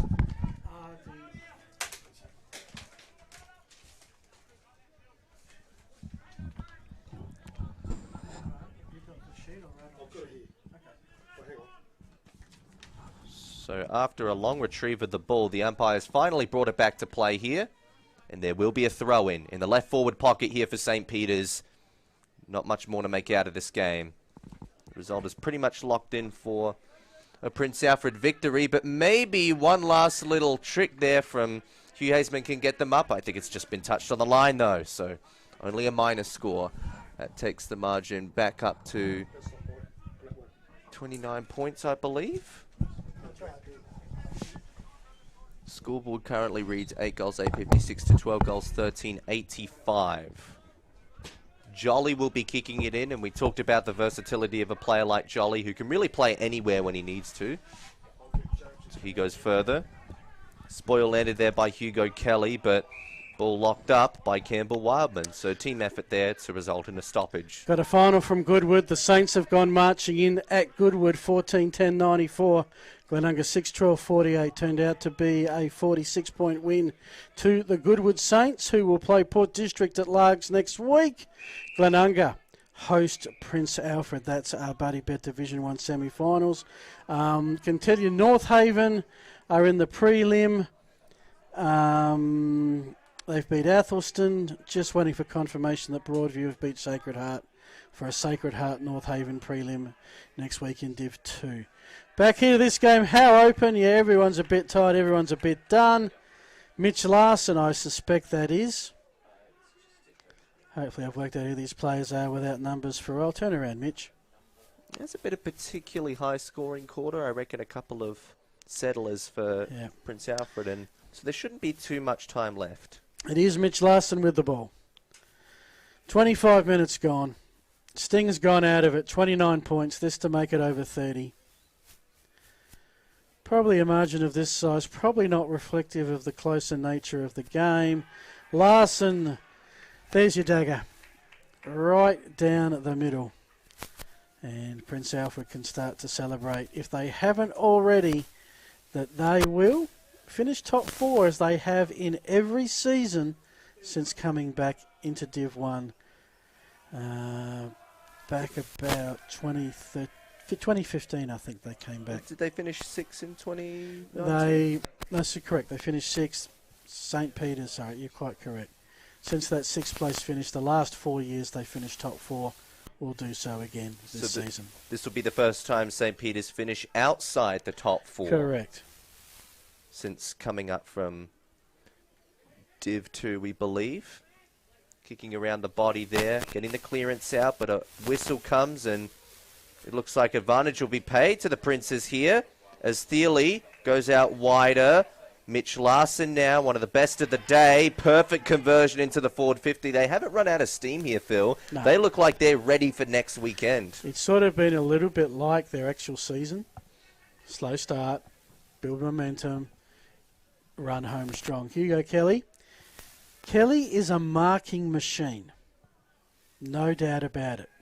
He's a great target to aim for. It's this bit that needs some development. The set shot.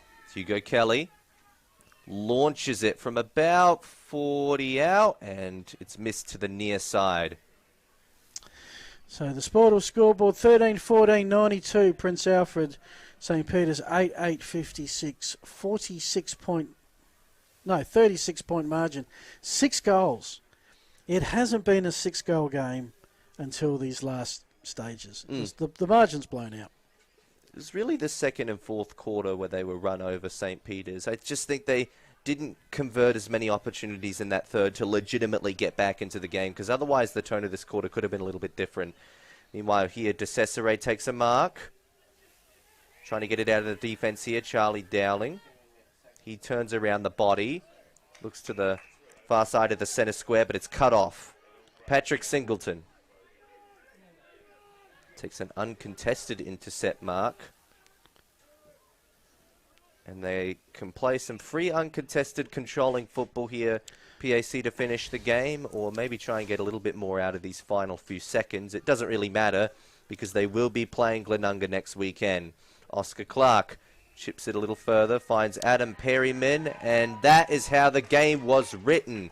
Full time, the score reads 8 goals, 856, 13 goals, 14, 92. A 36-point win here for the Princes. They will march on and face the Glenunga Rams next weekend in the second week of the finals. A very big game to anticipate. Phil, it didn't play out in the most one-sided fashion, though. No, the margin didn't quite indicate how tight the game was at different points. Suffice to say, look, once Prince Alfred got their radar on, then they started to put scoreboard pressure on. Certainly had plenty of the play at that point. So it's 13-14-92 for Prince Alfred. 8-8-56. Excellent, mate. Lambo's on his way to round up the players. We will get that and then we'll do a pretty quick wrap up. Indy, from your observations, where do you think the game was won and lost? I personally think it wasn't as much to do with forward conversion, but I did see a very big separation in the mobility of St. Peter's outside run and then those very rushed forward entries. I don't think it was about scoreboard inefficiency, but it was also about, for all of the clearances that St. Peter's were winning early in the game, they weren't comfortable clearance wins, and Prince Alfred were very well composed in the air and they played a good brand of marking football, and it doesn't need to always be the contested marks. If you can space your men out well, spread the ground, and they won here early in the year. They're willing to play anywhere, Prince Alfred, to get this cup, so it doesn't matter if they're not playing any games at home this final series. They don't need that advantage. They can march all the way from 5th position on the ladder and make it quite far. So I reckon the game was mostly won in the department of understanding the field, spreading it out, and being able to get those uncontested marks by actually planning very clever plays and not just relying on a conservative and controlling brand. St. Peter's, unfortunately, didn't come with the best equipped brand to win finals games today, despite a pretty good start. So Lambo just struggling to get... He's got one player. Maybe we'll give... Oh, he's got Mitch as well, so we're going to be good. We won't be too long. Unfortunately, our broadcast spot is down one end of the ground and the change rooms are down the other, so there's a bit of a hike to that.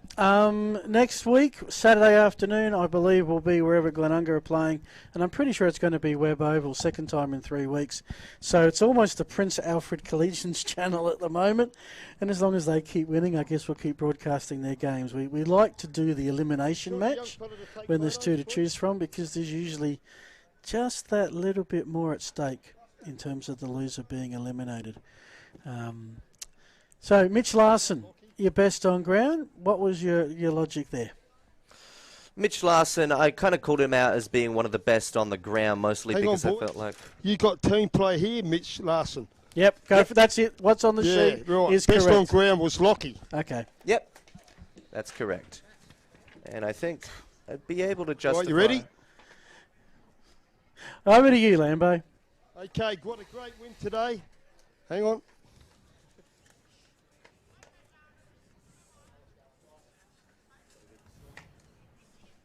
You all good?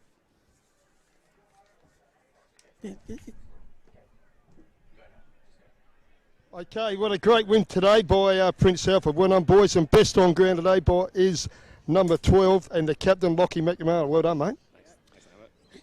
Well done, mate. Here's your beanie. Oh, great. Thank you. Put that on. And a great pair of Archies, mate. Fantastic, mate. So I thought, especially after quarter time, you just ran and carried, and all the team disciplines came into place. Yeah, I think, first quarter they came out really hot and probably hit the scoreboard better than we were able to, but we're just confident that our brand and our game would wear them down eventually, and managed to do that in the second, third and fourth quarters. But yeah, that second quarter in particular, I think we just got running and that's our game, so it works well.